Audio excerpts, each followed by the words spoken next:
Broadcast the rhythm.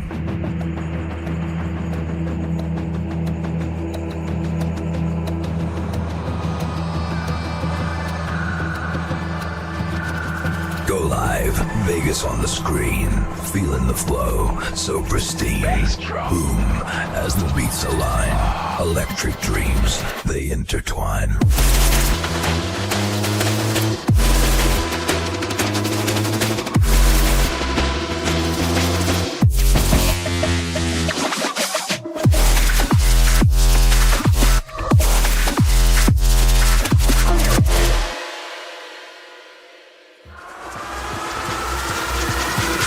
Neon dreams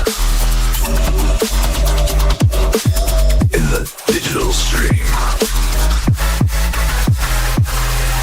Lights flash to the sound, surreal extreme. Rock ukulele in a spin, talking life's wild jive, sipping on wisdom with a grin. Midlife mischief keeps it live. Laughs and stories, cheese all around. Raise a glass where wisdom's found. With a sip of truth. I have menopause. Magic is profound. The jokes and tales by the fire's glow, discussing changes the season show.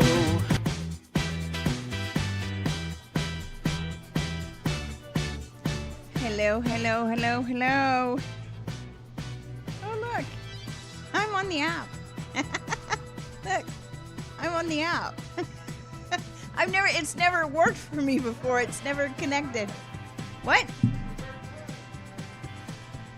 Okay. It hasn't on my phone, I'm telling you. Husband's arguing with me already. We haven't even started. Wow. Hi.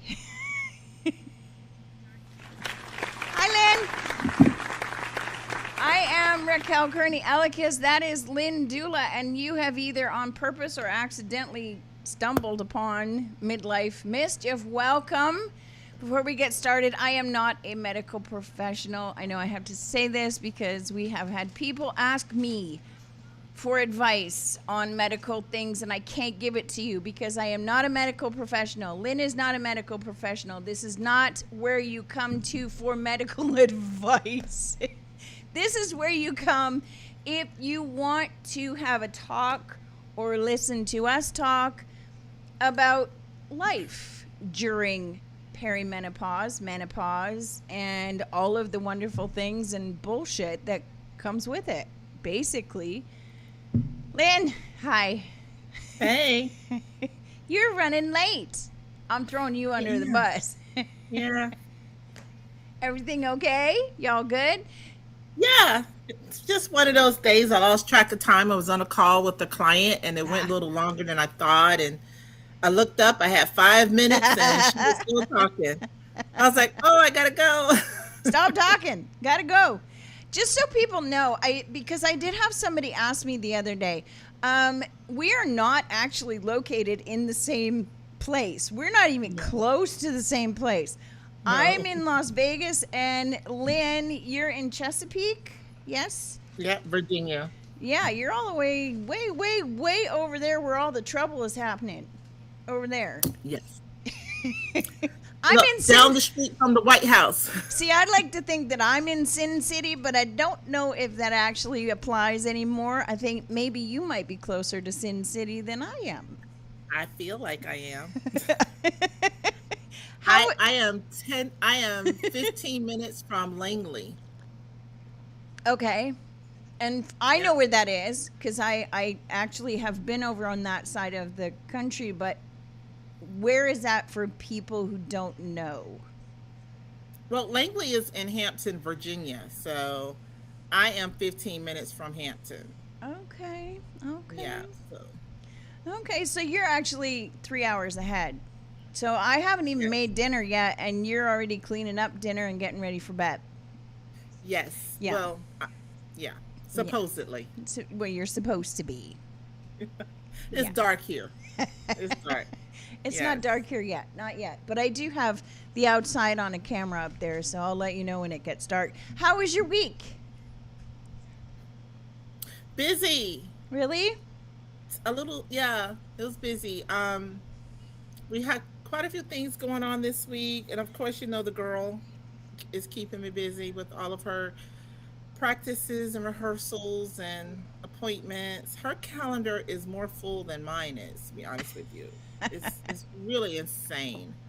Um, then we had our special needs prom on Right. Friday. How did it Yeah. go? It was great. It was great. It was great. I have lots of pictures and footage. I haven't had a chance to post anything or Okay. edit anything, but it was great. It was great. The kids, we had 220 people, and the kids had a ball, as they always do. Right. It is such a phenomenal event to be a part of. It really is. I can imagine. Just to watch these kids, they have so much genuine fun, Right? you know. And I don't know if you've been to a teenage prom or dance or anything lately, but No. these kids are so busy trying to be cool Oh, yeah. that they don't That have they're like, not cool. yeah, they don't have genuine fun, right? So it's really nice to see kids that are just unfiltered. They just have a good time, and they don't care what it looks like, how it's perceived. They're Okay. just having a ball. It was great. It was great. We had a good time. Well, that's Lauren good. was there as Miss Chesapeake preteen, Right. and one of her pageant sisters was there as Miss Preteen Virginia Beach. Okay. So they were taking pictures, and the kids were really excited to see them. And they were dancing with the children. So it was really cool. It Oh, was a good night. fun. It was a good night. Yeah. A lot of doggone work. It took me 2 days to set up the room Oh, because we did the decor. Not only did we do the planning for this event, we did the decor as well. So 2 day installation. And then we broke it down. I didn't get home till about 12:30 that night. Then the next day, we have what is like their after prom, right. but it's years past, it used to be a bowling event. This year, they decided to switch it up, and they did a special needs basketball game. Okay. And that was interesting. In the as middle you- of prom. After prom, it was the day after. Oh, okay. Yeah, because you know most kids have an after prom. They go and do something after the prom is over. So Okay. their after prom is on Saturday, and they did a basketball tournament. I'm trying to remember what we did after prom. Bonfire. Aaron, thank you. And see, Thank yeah, you. yep. Well, Some people you do- didn't, Aaron, you didn't do a bonfire, did you? Because you live in the city. Okay, for us country bumpkins, we did. Ours wasn't in our gymnasium, but I graduated. Are you ready for this? I graduated from class of '88, Cal High. Yeah. COW. Yes, ma'am. Cal High, class of '88. I told you I grew up in the country. It's short for Cowichan Senior Secondary, but nobody calls it Cowichan Senior Secondary. We just called it Cal High. And we are proud of it. So, yes, our after What was your prom, mascot? we didn't have one. Oh, well, that's a blessing, because I would hate for it to be a cow. It probably would have been. It probably would have been. And as a matter of fact, afterwards, we probably did, if I remember correctly, tip a couple cows. That was our after prom. Yeah, it was out in the middle of a field, Now, here's a fun fact. Back then, now you have to remember that our drinking age is different than yours. So our drinking age where I lived was 19. Where Aaron lived was 18. So not 21. So by the time we're 21, we're over it. We're done. We're like, yeah, okay, whatever. We've been doing this for so long. Yeah, okay. Yeah, because we all started. Now, I know my parents aren't listening. Aaron, something just happened to my microphone and it's dead. I can't hear it in my headset. Okay. I'm telling you, I can't hear it in my headset, but okay. Okay. Thank you for whatever it is that somebody's sending me. I can't see it right now, but I hear it. So thank you. I appreciate you. Oh, roses and hearts. Thank you. Appreciate that. Here's the thing. Everybody knew that we were going to be drinking. Thank you for everything that you're sending. Wow. I don't know who this person is because, like I said, I can't see it. But is it Mike? Is that who's sending this stuff? Thank you to Mike.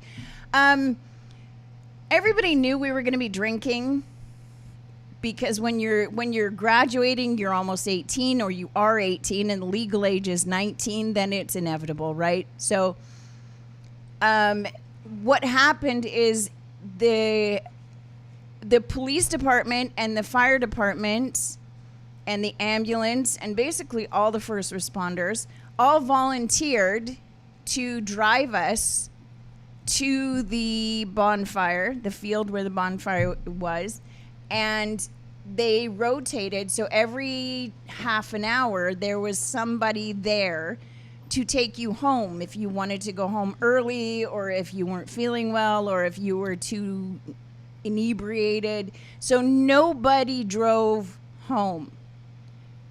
They stopped doing that after we graduated, and I still don't know why they stopped doing that because I'm pretty sure kids didn't stop doing what we were doing. But I believe that was the last time they did it, and I really wish that more people would do things like that. Maybe there wouldn't be so many accidents with young kids because we all know you're going to do what you're going to do. Yeah. That is the one thing that I remember. I don't remember what we did. I don't remember what we wore. But that is one thing that I remember was the people who took the time out that night to make sure everybody got home. And there were no accidents that night. So, well, I don't know. Well, yeah, Aaron just pointed out there may have been a few accidents, but they were not from driving. And there's not a lot you can do about that part. The whole purpose of us having after prom was for that reason, one, so kids wouldn't be driving, right, intoxicated after the prom, because you just know that kids are going to be kids, right? They're gonna do it. So after prom started off as a lock-in situation. What now? A lock-in. So schools would rent out a facility like a Dave and Buster's or a rock climbing gym or a skating center or a bowling alley, something that you can do all night. And you would go to after prom and you would stay until like 7 a.m. And then you would go home.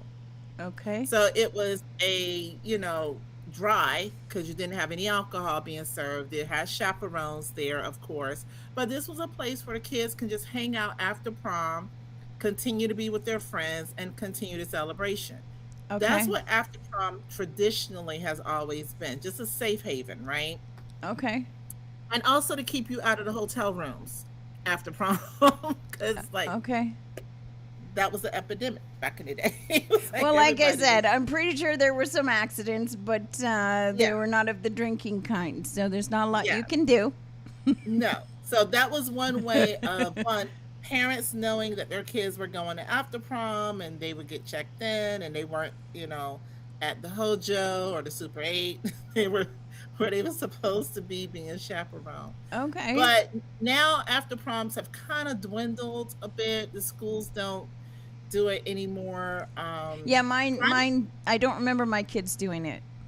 And it was Yep. only a few years ago, so I don't think they did. They don't do it anymore. I think private schools do it still. A lot of private schools still offer after prom. No, mine went to private school, but maybe it was just the one that they went to. It wasn't. Yeah. Yeah, it's totally up to the schools. Okay. And it's a separate ticketed event. So if you buy your prom ticket, you buy your after prom ticket. It's a totally separate ticketed event. Okay. But I don't think they do it anymore. So for the special needs prom, they do the next day after prom. Okay. And I know when I was in school, we also did next day after prom when I graduated. So we went to King's Dominion for our after prom, which is just a big theme park like Six Flags or Busch Gardens. I don't know what y'all have there, but here in Vegas? Yeah, what kind of theme parks do you have? Well, we have the Strip. So if you we don't really need Six Flags. We have a strip in Virginia Beach that has rides and stuff too, but yeah, it's not the same. It's not the same. No. It's not the same. No. No, we will never be a Vegas. Never. No. Well, you know what? We've had this. That subject has actually come up this week.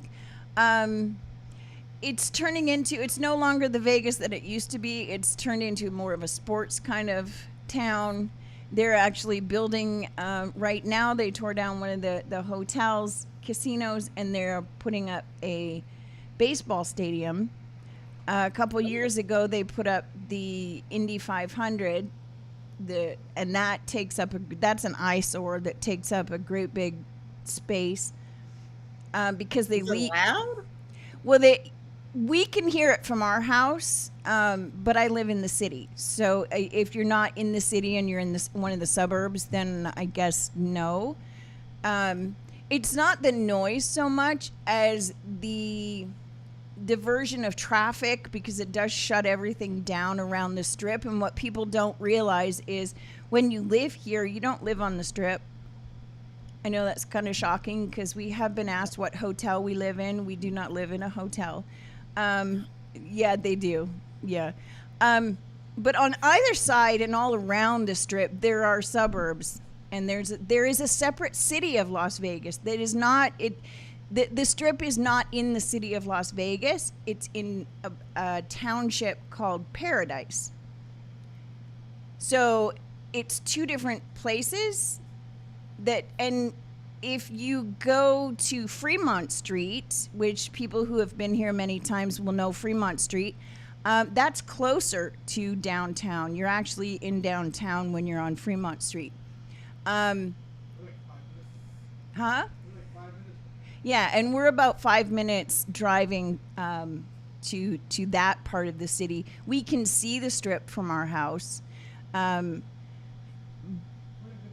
So we're in, yeah, like Aaron said, we're in a pretty good spot. So, but now with things like that, they have to have a place to keep it. So now we've got this great big area that has all of the stadium seating and all of the remnants of what you need to put together for the Indy 500. So it all has to be put somewhere before and after.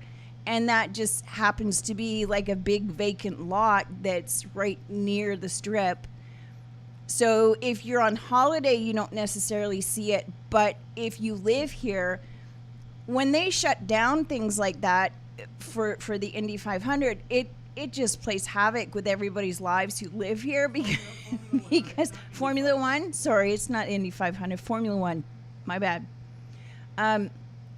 Because the track goes around and around and around, and people still have to get to the other side of the Strip or to one end of it or the other end of it, or they have to, you've got to get to work, you've got to go places, and it just adds a lot of time, and it's annoying. But now they're putting in a baseball stadium, and then they're talking about putting in, what did you say they're putting in? Basketball. A basketball stadium. Is it a basketball stadium? Is it a stadium or is it a? We're gonna have an NBA team. What do you call it? I thought normally, yeah, it's like Is it called a stadium for basketball? Some Or of is them it are an called arena? stadiums. Some are arenas and some are Okay. called stadiums. Just depends on where you are and how it's built. But Okay. Okay. I always thought basketball NBA teams played in a multi-use space, a Yeah. multi-use arena. I think Like in Orlando, Orlando Magic has their arena, right? right. But it's not there solely just for them. They have concerts there. They have, the circus comes there. Like other things happen at that space Right. outside of just basketball. So I guess when it's not basketball season or there are no games being played at that time, it is used for other things.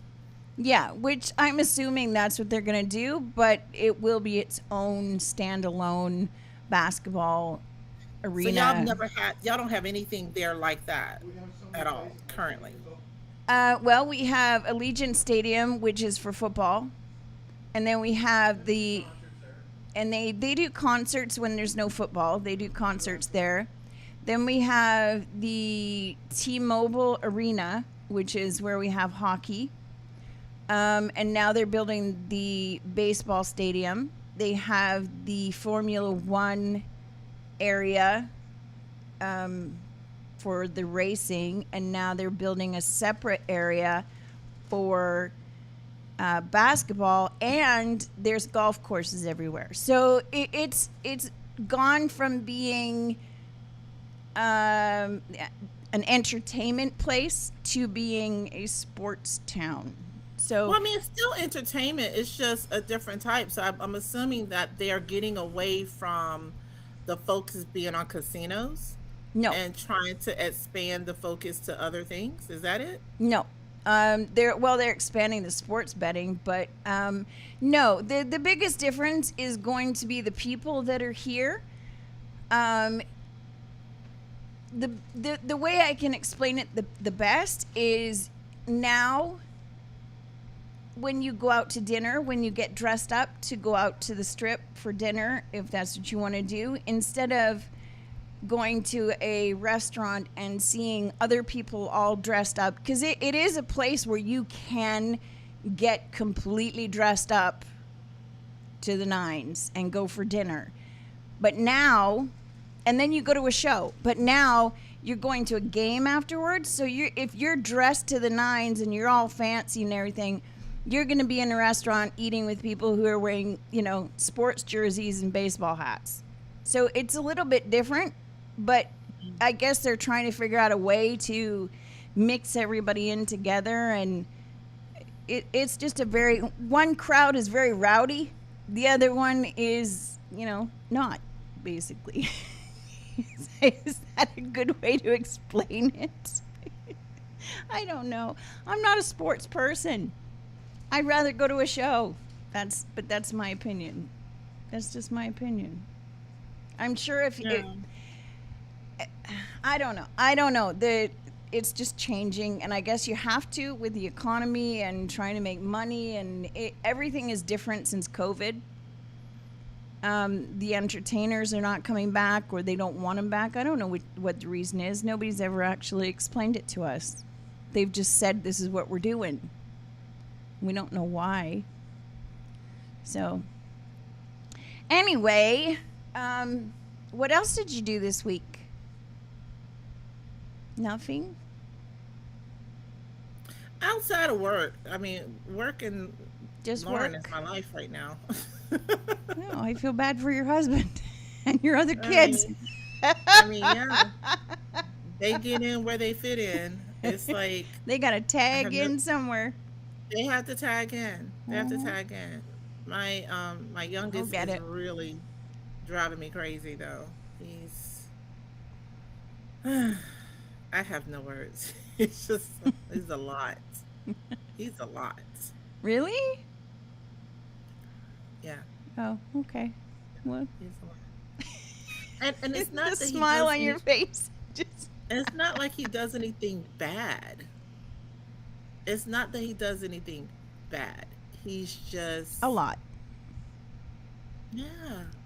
Okay. Is that I just love because it. he's the baby? Or is he trying to get attention? Or is he just, that's his personality? He's just a All of lot. that. It's all of those things. Okay. It's all of those things. It's the I'm the baby, so look at me, give me my attention because I'm the youngest. I think they're all It's like that, the though. Aren't yeah, you the it, baby? I am. Yeah, Okay. Well, now you're getting a it's taste of your own I medicine. am. I am. And and it's also the fact that Lauren gets a lot of attention. The older two get a lot of attention. They have more outside interest, though. He doesn't have a lot of interest outside of just being home. And so, he does his soccer, he does basketball. But when those things are not happening, you know, he plays the drums. I mean, he has interest. It's nothing that really I need to supervise or I need to be a part of. The Right. things that he's interested in, he can handle, his dad can handle. I don't have a place in his interest right now. You will. Wherever, yeah, and listen, I'm not begging for one. I'm just saying that's why he doesn't get my attention because there's no place for me there. We still cheer him on and do all the things, Right. but girl, he just does stuff. He just does stuff. I He's just have one of those. My youngest is the same. But you know what I've learned is there is always a time for each child. And I learned a long time ago not to feel bad if I spend more time with one than I do with the other, because it's like when they're sick, you have to look after them when they're sick. It's kind of part of the contract. yeah, So when they're doing something that interests them, and maybe it takes more time, more of your time, I learned a long time ago not to feel bad about that, because sooner or later, in the grand scheme of things, that child will also get that time. It's just not going to be at the same time as the other ones. right. So sooner or later, he will get his time with you, Oh, and absolutely. you know, in Oh, absolutely. And in the trust meantime, me, you have to be patient I'm because he's not going to do rushing the it. stuff. I am not rushing it. But the things that he does just to get my attention is driving me crazy. I'm It's, pretty it's sure that driving me my batty. twins have you beat. So, I, I don't know. until they start I don't know. removing pieces of your house, I think you're good. Listen, he plays with fire. Okay. I don't have one that did that, but okay. We did talk about this. Yeah, I have a He brother who used to do that. he breaks a lot of electronics, Okay. his own, Does he not put them back necessarily anyone together? else's. No, they're broken. Like he just Oh. breaks them. Yeah. Oh. Okay, that's He not just good. he's a little destructive and a little but he's at the same time he has this look of innocence Okay. That's going to be that trouble. sends me screaming because I'm just like, That's going to be trouble. yeah. So if anyone were to drive me to drink, It'll be it him. would be that one. Yeah. Everybody Okay. else, they're at a point in their lives where they're chill. But let me just say this: Aaron used to be the same. Okay. Jaden was a handful at this age too. So all of my boys have been a little terror or a handful at this particular age. Okay. So I'm not new to it. I'm just tired of it. By the time you get to that third one, it's just. This is I'm why you over. had a girl, to sort of alleviate some of that, and now you're not used to it anymore, and you have to go No, back to it. yeah, and she is a gem. She's a I, gem. yeah, see, I got suckered. I had my daughter first, and then 3 boys. Oh So yeah, it was, boom, boom, boom. Yeah. But yeah. Rory is the same, and he's 22. Well, the So, other two have grown out of it.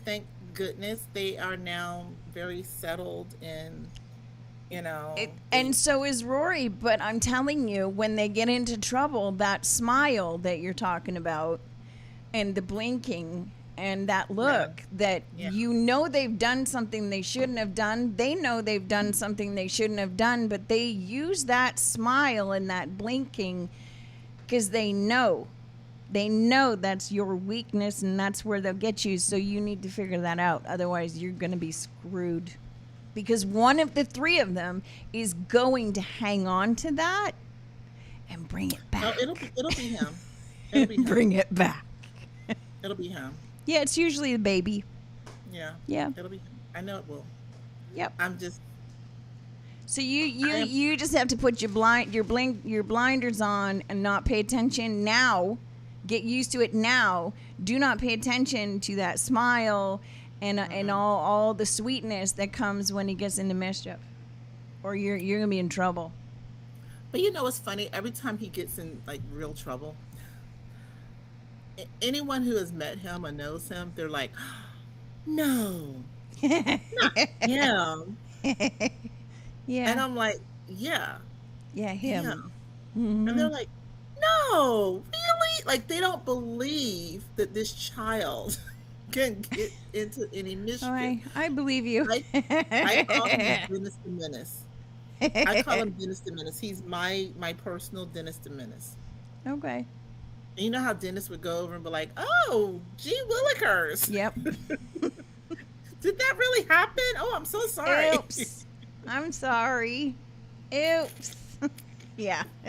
Or like Steve Urkel used to say, "Did I do that?" Like, yeah, you did. Yeah, you did. That was you. Yeah. I have one of those. That's Rory, isn't it, Aaron? Yeah, it's Rory. He still has a lip that quivers. No. Oh yeah, hand to God. 22 years old. His whoever ends up marrying that boy is gonna be in big trouble. Not the quivering lip. He does. He has his bottom lip starts to quiver when he's really upset, or he knows like something's really hurt and upset him, and he's trying so hard to keep it together. But you can see that bottom lip is just, it starts to quiver. That's adorable. And it's just like, okay, you need to stop doing that right now. I'm not looking at you, and I'm going to turn around and I will talk to you behind my back because I'm not looking at you right now. That's adorable. I'm sorry. That's super cute. It's, I used to think that it would be a problem because I'm like, what the heck? I mean, I'm Gen X. I don't do this stuff.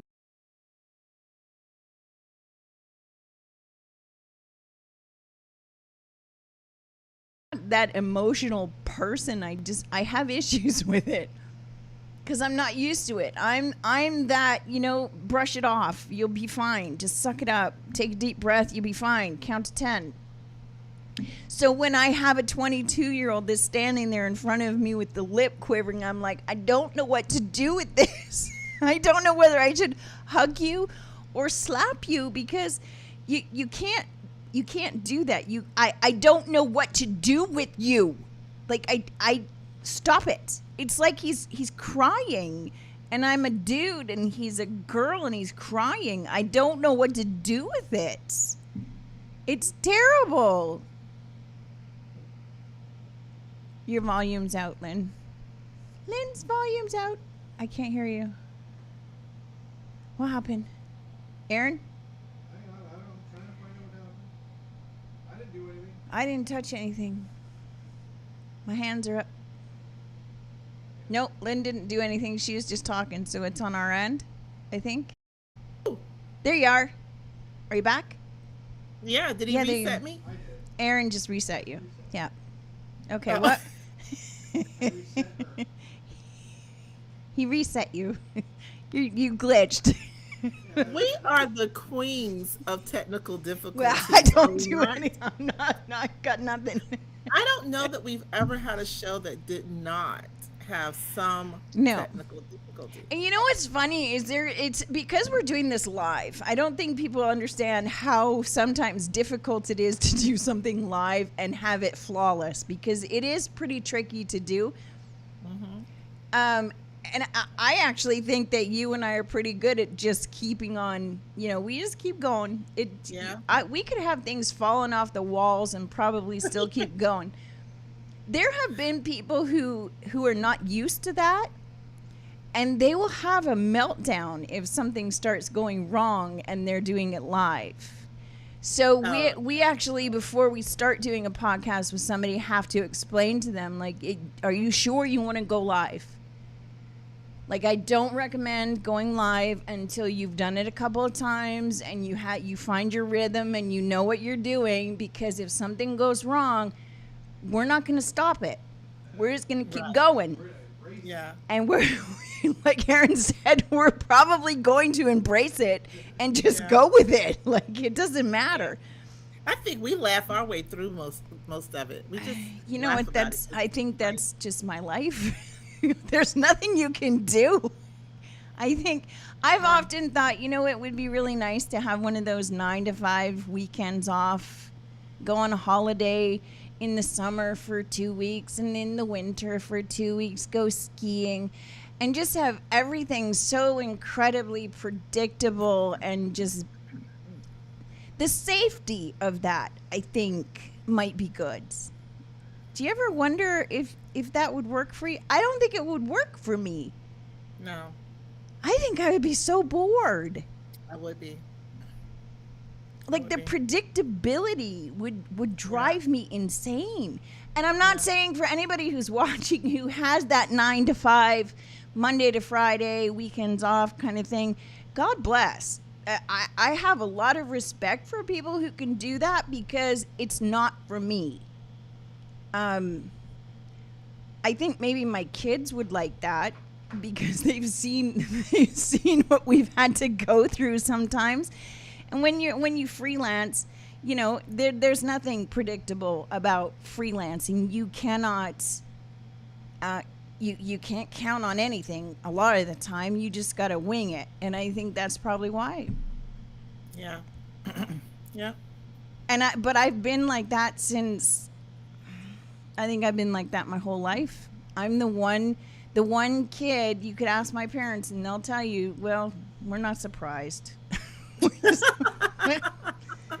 Yes, it's Raquel. She'll be fine.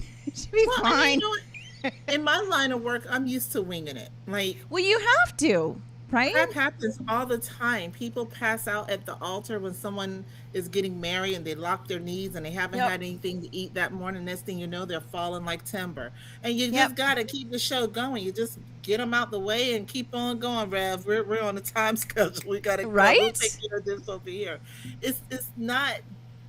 It's nothing that is so dire that everything has to stop, And then you throw 4 kids in there. Life happens in real time, then you're doing something wrong. Well, then you throw 4 kids in there. And just when you get used to that, you throw in perimenopause. And just when you get used to that, you throw in menopause. And then when you get used to that, I don't know what happens next. So we're going to have to continue the podcast until after I'm done this, and I'll let you know what happens next. I think it's that, I've fallen and I can't get up stage. I don't know. Isn't that what it is? Like, you hear all the time that it's your bones are going to get, I'm terrified. That is one thing that terrifies me, is that whole, your bones, you see the commercials all the time. Like, if you are postmenopausal, you need to be taking this because this could happen and this could happen. And they list all these terrible things that could happen to you. And you're just like, what? Huh? Okay, somebody give me the phone. Somebody give me the phone. I need to call people and make sure that this does not happen to me. Do I need a life alert? Is that what happens? You get AARP followed by life alert. Is that what it is? Probably. Yeah, I think so. Is that why men go through these what do you call them? Midlife,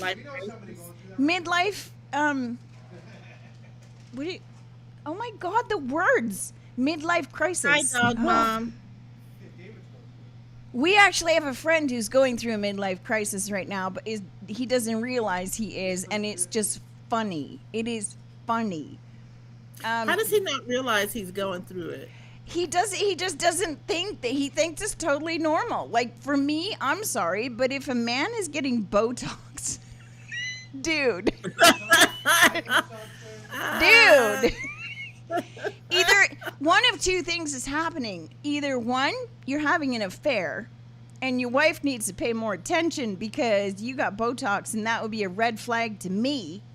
And be like, okay, you didn't do that for me because I've been here the whole time, and now all of a sudden you're getting Botox? I just keep seeing Tim Allen on Christmas Right. the Botox scene. With the oranges. Yes. Oh my gosh. Yes.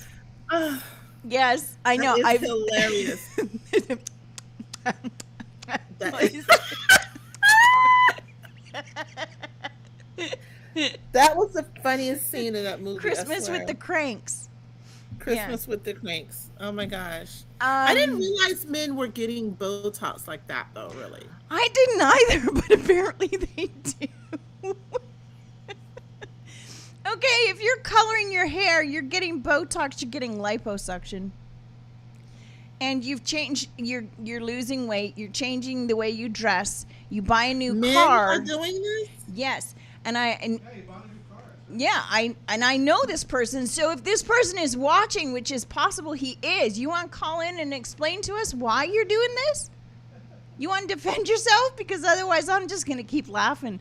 Because every time So these are things that he's never done before. It's not like a continuation of self-care. This is something brand new. No. This is new.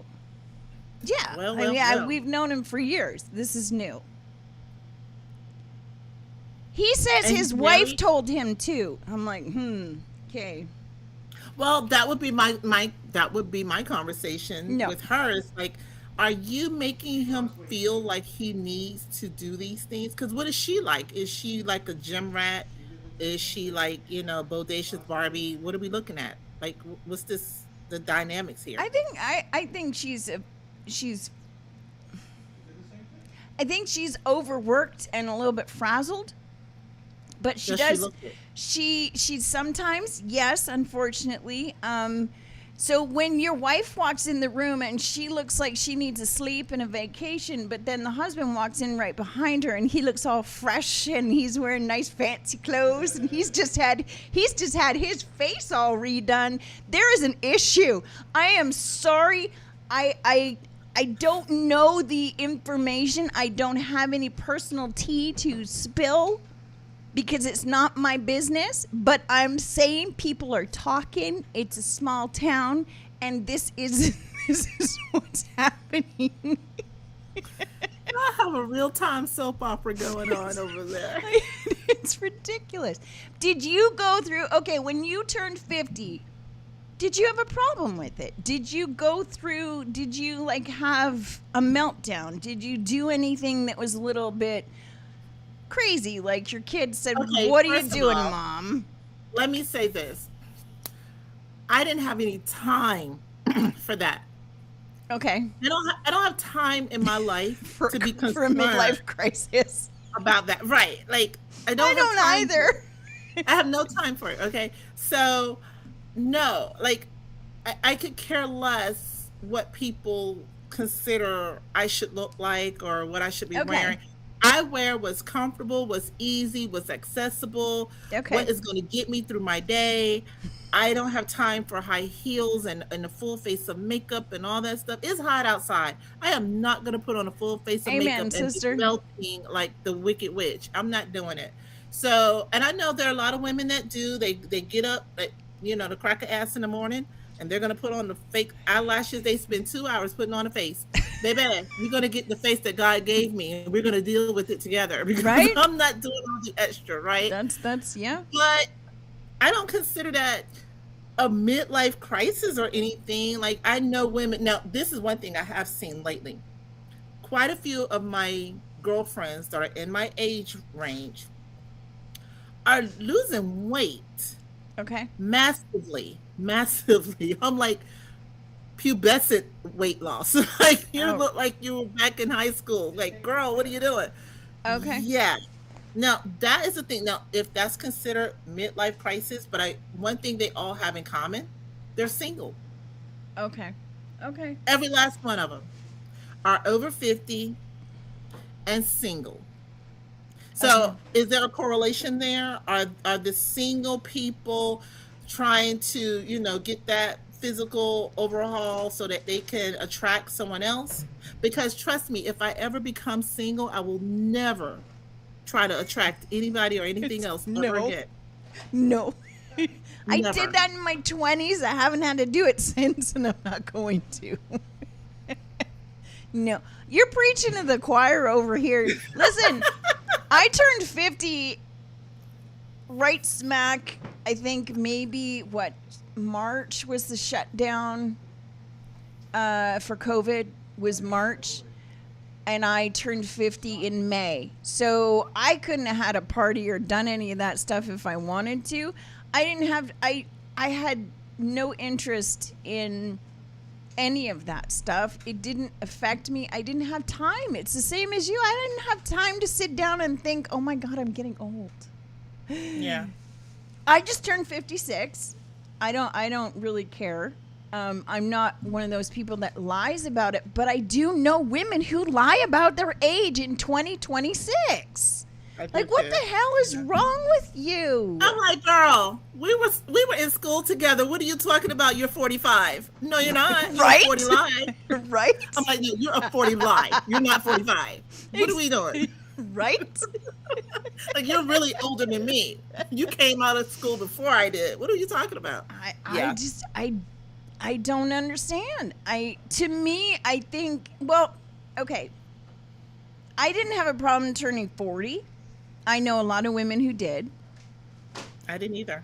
I didn't have a problem turning 30. My biggest issue when I turned 30 was I was 10 days overdue with having Tegan on my 30th birthday, and that kind of irritated me, but it wasn't that was the only thing, because I had when I graduated high school, I made a to-do list. I had a to-do list. And I did everything on that list except have kids before I was 30. And damn it, if my due date was not 10 days before my 30th birthday and Tegan refused to cooperate and would not come out. No, ma'am. And I that will was not allow you this triumph. No, ma'am. So that was the only thing that was on my list that I did not accomplish. And that kind of threw me for a little bit of a loop. But other than that, turning 50 really didn't bother me at all.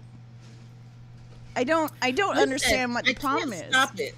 I can't stop it. If you growing old, I just want to grow old gracefully. I want my health to be where I can still function and take care of myself and take care of my kids. I want to have a good frame of mind as much as possible, even though menopause makes me feel like I'm losing it half the time because I can't remember what I just said or did, or I have these brain freezes. But regardless of all of that, I just want to be able to enjoy my golden years. Can you believe I feel like I'm in my golden years? Lynn, I was going to message you on Friday and ask you if we were doing the podcast, because I thought Friday was Sunday. I have no idea. I have no idea anymore what the hell is going on. So if that's my golden years, I'm here. Here I am. I have been mixing up my days a lot lately. And the kids, God bless them. I tell you, Lauren is like my little assistant. Because she has me on I need task. one of those. She has me on task. I'm telling you, she's been taking client information for me. She's like, my mother doesn't carry business cards, but you can give me your information. I'll make sure she makes an appointment with you. I need an assistant. And they're like, oh my gosh, she's so efficient. She's so sweet. Da da da da da. She's only 13. So they're like impressed at the fact that she's doing this without me even knowing that that's what she's doing. And I'm like, what does she want? She wants something.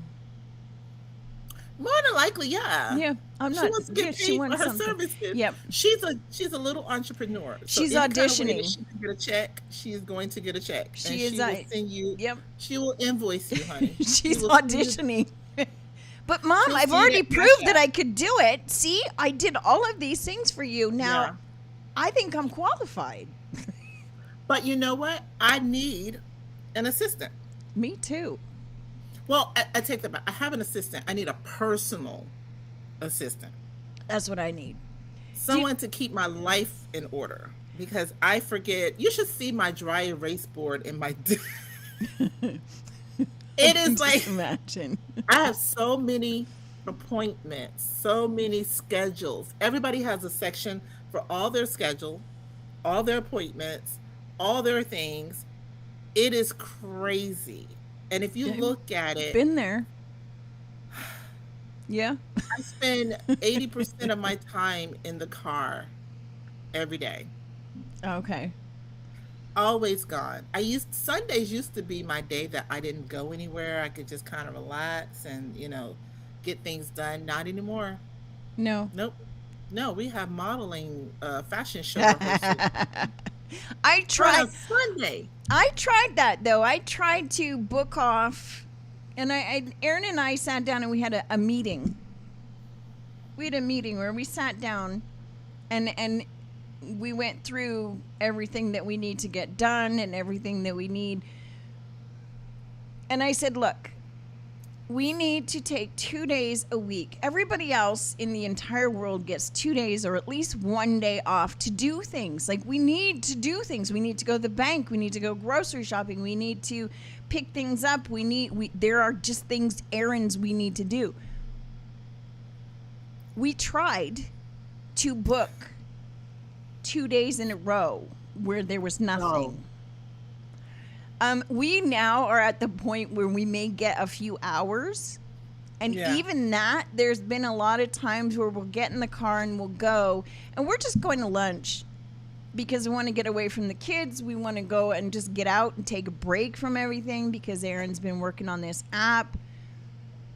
And my phone will ring or his phone will ring or we'll get a text. And sure enough, it's somebody who's either canceling their podcast or they want to move their podcast or somebody has something they want to go over and they want a meeting, or it's something to do with the app. Somebody's saying, well, I want to do marketing for the app, but I need you to do this. Is that possible? So then we have to turn around and we have to come home. I can't get 2 days in a row. I just can't get them. I don't know what happened. Like it used You to have be. to disconnect. Well, I can, but Aaron can't. So, I mean, it's either me, I take a day off, and, I'm just like, I'm not doing it. And I have. I am at that point now where I turn my phone off, and I will tell Aaron first thing in the morning while I'm sitting having a cup of coffee, I'm not doing anything today. This is as good as it's going to get. I'm not going anywhere. I'm not answering my phone. I'm not doing anything today. We're done. I'm done. You can go and do what you need to do, but I'm not answering it. Raquel, did you get that message? Nope, I'm not answering it. I did not see it. Okay, but they're calling me. I told you I'm taking a day. I have to. If I've gone 3 weeks and I haven't had a day, Yeah. That's the only thing I kind of miss about working for someone versus being a business owner, because when you work for someone, you get those days and you Yeah. can plan them to hang out with your family, to Yep. clean your house, to do some gardening, to even go to a movie and just do you, right? Because you've put in your work week. Yeah. I don't have that. I literally have to carve out the time. And even I like today, I try for Sundays to be my day of no contact with clients. But in all actuality, sometimes my clients only have Sunday Yeah. to talk to me. You Well, know? that's the problem that we have. Yeah. Yeah, they only have their schedules only allow them weekends. Whereas, I take calls, it's so insane. but I have taken calls during an event.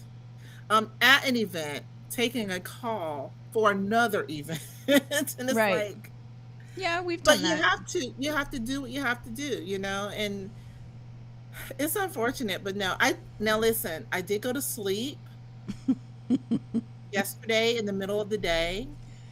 You had a nap. Honey, Good for you. I can't do that anymore. I I it was I didn't want to, but it was so necessary.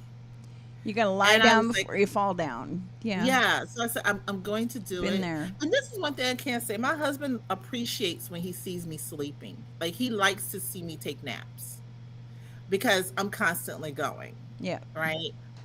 And I took that nap and I got up and I kind of felt a little guilty. Don't do that. But it's just a little bit because I wasn't planning to take the nap. And when I woke It up, just happened.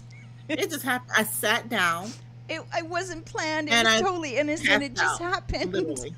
I just passed out, literally. And when I got up, I had I think it was like 12 or 13 missed text messages, Wow. like 6 missed calls, and I don't even want to talk about the emails. Um, Yeah. So I felt a little guilty. I was like, oh gosh, Don't had I feel been guilty. awake, I could have handled this, and then I wouldn't feel like I'm backlogged, like I'm looking at I'm my phone behind. right now and I'm already missing messages. Oh yeah. Me too. Mine has been going on. If you see me every now and then, just kind of my eyes cut over. I'm looking at my phone because I'm getting messages. Those coming in. people that are messaging me right now should be watching the podcast. Well, I don't invite people to watch the podcast, so We should get better at that. no. I went to our YouTube channel today and we don't have a lot of subscribers. Do we even post on it? There's yeah, Aaron puts all of everything's on there. We have everything No, I on don't there. mind them. No, see, I don't mind them going to YouTube and watching past, Well, I don't know who most of these people are, so they must be followers of yours or friends of yours or family of yours. Thank you, honey. Appreciate ma'am. that. Okay. No, ma'am. I don't know who they are. Total strangers. Yes, they must have put something in the search bar and we popped up. I guess, yeah. Oh well. Yeah. But we should get better at that. I think sometimes if I'm talking, people will think I'm talking about them, and sometimes I might be. But I'm at the point where I don't care. I don't either, but I know they will care. You know what I'm saying? I don't really care because if I cared, I wouldn't be saying anything. But I know that some of them will care, and I don't want to make them uncomfortable. Okay, just so So, you know, the person that don't I invite was them. the person that I was talking about, I just want to clear the air. The person that I was talking about having this midlife crisis, I have actually talked to this person about it and I laugh at them to their face. So, anything I say here, I have already said to them, so I'm not worried about it at all. And I will continue to make fun of them because it's ridiculous.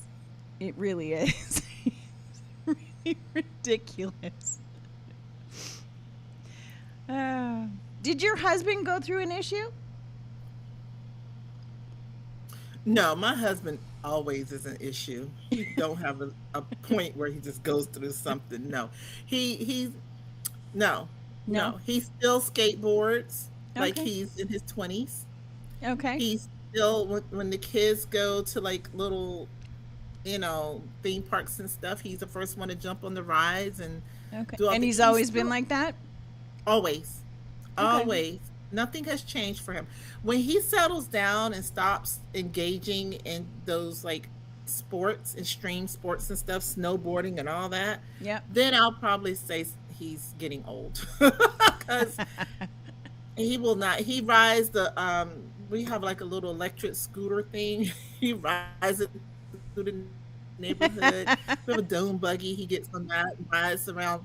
Okay. He's such a. When I met him, he was such a daredevil. He was he had like a sport bike, motorcycle. Don't ask me the name of it, but some type of fancy sport bike. Okay. And he would drive on the interstate popping wheelies and Oh, standing okay. up on the seat of the bike and doing the little handstand. He was Okay. 30 then. He was in his 30s then, doing all that. I think You know, we're a totally different generation because He that just- sounds totally normal to me. see? I would still be skiing and everything if Aaron actually ever went skiing. He's never taken me Remember skiing. last year I posted that video of him on the he was like doing some surfing. Remember I posted that Yep. video of him surfing up on the surfboard thing? Yep. Yeah. He's over 50. But see, I think that's he'll be that's 55 this year. but that's what I'm saying is I think there's so much up here that stops you because you are physically, if you're physically able to do these things, why not? Right. I think Yeah. I think there's a stereotype that maybe Gen Xers are breaking because everybody says we're not aging the same way. If I think back to it, and I think of women that turned 50 or 55, back when my grandmother or my mother even, very, very different. They were very, very, they were laid back. They were like really grandmas. They were they're epitome of a like that grandma. was it. They were done. Yeah. As soon as the kids graduate, as soon as they turned 50, they did that thing where they cut their hair short. They Yep. started putting that blue, purple, and pink rinse in their hair, and they just let it. And I know Am I right? I've let my hair go natural, but I don't put a pink rinse or anything in it. And if I did, Me neither. it would be accidental. Sometimes it turns a little purple because I do put we have hard water, so I do use a purple shampoo to whiten it up a little bit. And sometimes if I leave it too long, it goes purple. But so then I'm looking in the mirror, I'm like, ha, I see you, Grandma. I see what you did there. Knock it off. But actually, And then I wash with it purple again. hair, you're hip. Yeah. Nowadays, Yeah. if you have purple hair, you're like, you're hip. You're But we don't go to the salon. We don't go to the salon to have our hair washed and set in curlers no. like our I grandma. don't Like, have time for a salon visit. I don't have the patience. I haven't been in. Oh my god! And I am such a frugal fanny that I don't want to give you $200 to wash and press my hair and all the stuff. Well, I yeah, don't care yours that much about yours my hair. costs way more than mine does. Girl, yes, it does. I don't care that much about my hair to do that. I just don't.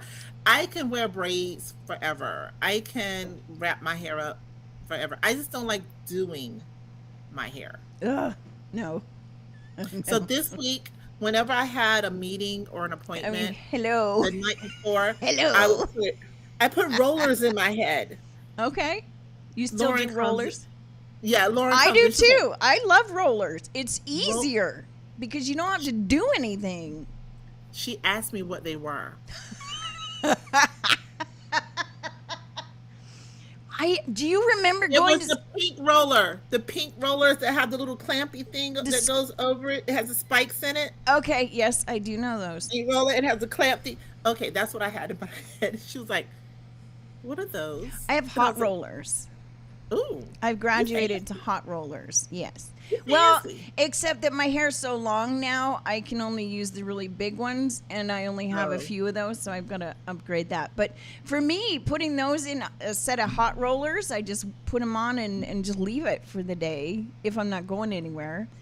Do you remember sleeping in those? Did you have to do that? I sleep in my rollers. Okay. Do you remember as a kid doing that, though? Your mom would Yeah. put your hair in. Well, when I was a kid, we used the sponge pink rollers. Yes. The spongy ones. Yes, we did too. Yeah. Yep. Or And the we would sleep- I would rags. sleep in 'em. Or the rags. Did your mom? Yeah.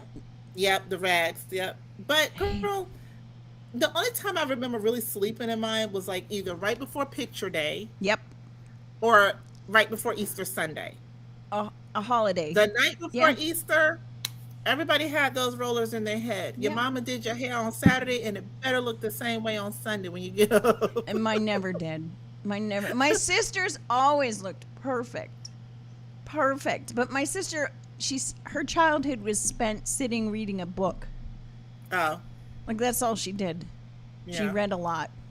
She read a lot. Me, I was the one that was wearing the fancy dress with the white shoes and the little socks with the lace. You know, the short little socks with the baby doll lace, socks. and then the short little dress and the hair, curled hair, and then I'd run outside and I would fall down, and then I'd come back in either with mud everywhere, or dragging a cat, or playing with the dog, or God only knows what. But I drove my mother crazy. I still do. Yeah. My mother still shows up and she looks at me and she's like, Raquel, are you gonna do your hair? I'm like, Mom, this is my hair. This is it. This is as good as it's gonna get, and I like it. So back up. Just back up. I've been this way since the day I was born. Oh my goodness. Yeah, I was that kid. Well, Look, my Mom, I daughter found is a the bug. complete opposite. What is this? No, my daughter's the complete opposite. She's such a girly girl. I don't know. Yeah, I don't know. She is more girly girl than I ever thought I would ever have. Because I was such a tomboy. My mom had to turn me into a girly girl. I had to go to Barbizon modeling school. I had to learn how to sit. I had to learn how to speak. My Like, mother did all that, yeah. She put a lot into me to turn me into a girly girl, right? Yeah. And I stayed that way until I became an adult, and I was so far removed from being under my mom that I felt like now I can make my own decisions. But even that took a while. Like, I didn't start wearing tennis shoes until I was like maybe 28, 29. What? I didn't wear tennis shoes ever. The only time you would see me in tennis shoes is if I went to the gym. They were gym shoes. They were specifically for gym. You did not wear tennis shoes out. I wore heels with my jeans, or boots with my jeans, or some type of low loafer. I never wore tennis shoes with jeans or shorts or anything like that. You didn't see me in tennis shoes. Yeah. See, now you'll see me wearing a linen suit. Like, I'll wear linen pants that cost me a couple $100. I'll have y'all dressed up. Just don't look at my feet, because my feet, Oh my I will goodness. have my sneakers on. But they Well, match. now I wear tennis shoes all the time. But they match like, I've got them in different colors, so they all match. So I have but I won't wear heels. I won't do that anymore. Not anymore. I wear tennis shoes 80% of the time now. I wear jeans a lot. I will dress up a pair of jeans. Yeah. Like, even if they're black jeans, I wear those to a business meeting, like, quick, with a blazer Sure. and a top. I have no qualms about it. And I'll throw on some ankle boots and I'm good. I don't like, I worked in corporate America for quite a while, and we always had to wear the suits, the suits with the skirt, the suits with the Yep. pants. You always had to wear a suit. And then, being in church all the time, you always had to dress up for church. So I just, when I started having kids, and they would spit up on everything, or Yeah. put their little grubby chocolate filled hands on you as soon as you put on your nice pants, here there come the Cheeto fingers, and Yep. Yeah. kids got me out of dressing nice. I think And Heat now- did that for me. Yeah, I just dress for comfort, Mm-hmm. and I don't care, what anyone else thinks. I will not dress to be seen. No. I wear what I want to wear. And And black is my friend. I love black. I have a lot of black. I have a lot of black. I love black everything. Jacket, blouse, pants, shoes. I can go all black and I'm good. Yeah. I have a lot It's of black. Yeah. Yep. That's pretty much, I think I'm a huge disappointment in that area as far as my mother is concerned. But that's okay. I think she's got my sister, and she's got a couple of daughter-in-laws that they can do it. I can do all that. Yeah. You don't yeah. need I think all that's of one us to do it.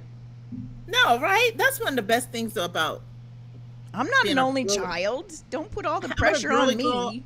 I can actually teach Lauren how to do the things, Sure. even though I don't do the things. Like, D- I can teach her how to wear the makeup and, the right undergarments for what outfit and all those things. Mm-hmm. I just don't have to do it anymore. Nope. I don't have to do it anymore. Nope. And let me tell you, both of my mothers, my stepmom and my mom, would have adored her because she is so much like the both of them.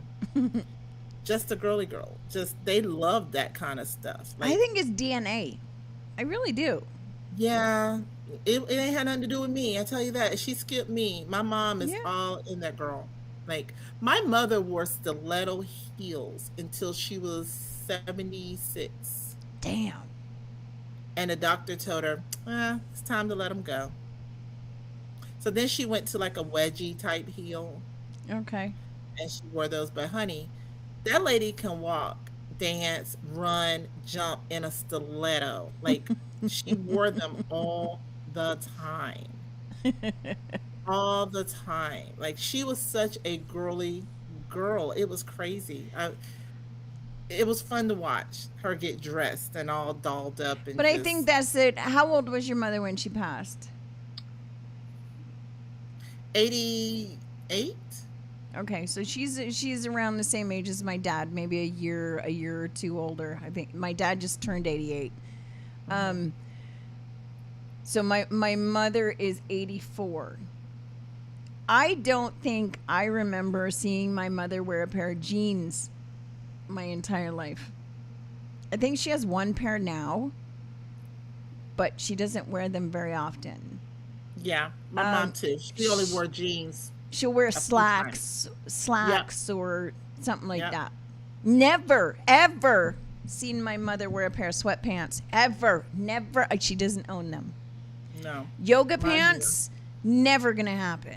She's got yoga pants that she wears when she does yoga, Yeah. but she wears those when she's doing yoga in the house, not outside of the house, because if you ask her, she'll say that it's just, why would I want anybody to see me doing that? That's wrong.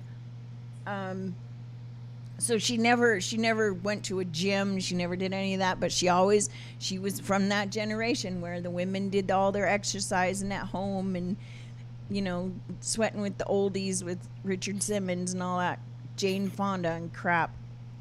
But never step outside the house wearing a pair of yoga pants. Girl, my mom was such a stickler for propriety where clothing had its place. Mhm. So, gym clothes Yep. belong at the gym. Yep.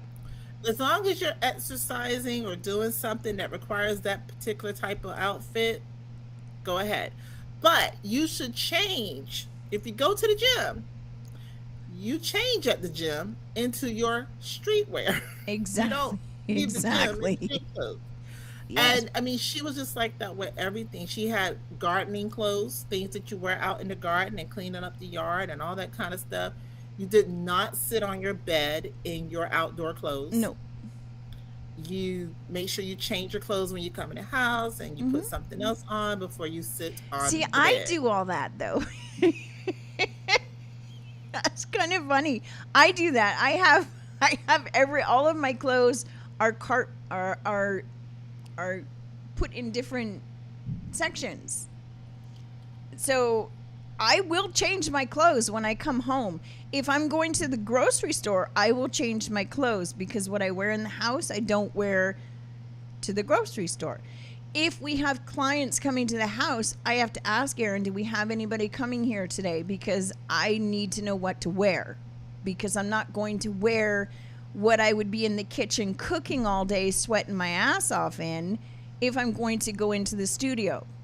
Because other people don't need to see that. That's just, it is. I was raised that way. It is what it is. I wonder if it's a Gen X thing because That's just the way it was. Like Yeah. you have certain things that you wore certain places. You better not go out the house in the pajamas. I didn't allow my Oh children my to do God. pajamas outside the house. I don't allow them to do pajama day in school. Like I don't even know who created that mess, but I'm like, no, we're not wearing Oh, pajamas in the I have street. told I told my kids, and they're in their 20s. If you come to the grocery store with me and you are wearing your pajamas, I will give you the biggest atomic wedgie you have ever had in your entire life, and I will not be having grandchildren from you. Do you understand? Do you understand what I'm saying? Yes, Mom. Are you going to wear your pajama pants out the house? No, Mom. All right. Thank you. I don't allow bonnets out the house. Lauren tried that a couple of times. I was like, I know I you're not remember gonna you do that. telling me that, and now every time I see someone wearing it, I'm like, Lynn would not like that. Not at Lynn all. would lose her I'm like, shit no, if she ma'am. saw that. No, ma'am. You take it off. We pay a lot of money to get your hair done, and you're gonna Right? show it off. You're gonna show it off. Take that bonnet off, girl. The Right? bonnet is for sleeping, not for being outside. What are we doing? I don't, Yeah. plus, it must be very, very warm if you wear it outside because it's a silk bonnet, right? Yeah. Yeah, Satin. satin I or don't know. silk. Yeah, that's sweats. I just don't understand that. What are you saving your hairstyle for? You get it done to wear out. Yep. Why are you still wearing a scarf, a bonnet on your head if you get your hair done to wear out? Why are you wearing your pajamas outside the house when they, you know what? If you want to be comfortable, I get it. But they do sell clothes for that. They have They do. they have athleisure wear. So go and buy yourself some athleisure wear and relax. Lauren just got her first moo yesterday. Oh, She's been asking for one. okay. It's a little weird, but okay. No She's judgment an here. she's an old lady. Okay. So Okay. I took her. We went. She got her first moo. Okay. First rule of thumb: you don't walk outside in the moo. Wait a minute. Where does one buy a moo? Is there a special store for that? No, just a department store. We went to Okay. Roses and got it. Okay. Yeah, you don't go outside in the moo. I don't know if I have one. Because I was going to pick Erin up from work, and she was like, "Can I go with you?" I was like, "Sure." She was like, "Okay," and I was like, Can we go "But you buy a gotta take moo? that off." Can I was like, we "You go have to buy a take that moo? off." She's like, "I can't wear this, girl. It's not a dress. It's a moo. You can't take that out. You know." I thought you could wear it outside. You can't wear it outside. I don't know what other people do, but when I wear my moo, I don't leave the house in it. Right. Because that would be considered. That would be a Pajamas. moo would be considered either pajamas or Loungewear. loungewear. I would say more loungewear because if you sleep in that, you're gonna get all twisted and Yeah, no it's loungewear. loungewear. But you don't wear loungewear outside your house. Did I say that No. loud enough for the people in the back of the room? You don't wear. That's like going to. Okay, everybody here that I know has a swimming pool. That's like saying I'm going to the store and I'm still wearing my bathing suit with a cover up that just barely covers my 56-year-old ass. And I put on a pair of flip-flops and I go to the store wearing something like that. It's never know how many never people- gonna happen. Do Never you know how gonna many people happen. here do that though?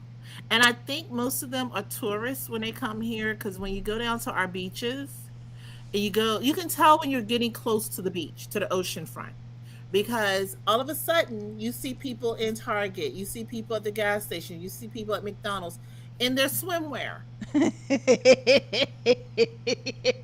We see And they have on flip flops and the little clippy the in closer their you hair. get to the strip here, I see it because we're close to downtown to the strip. So there are certain Targets or different grocery stores that are close to the strip that people from the strip that are staying in hotels would be going to. And yes, My rule of thumb is don't do what you see other people doing. yep.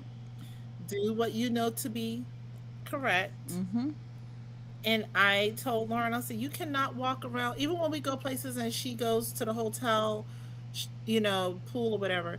Ma'am, you're going to put on that outfit that we got for you to walk around the hotel in. It's just some shorts and a shirt, but you put that over top of your bathing suit. Mm-hmm.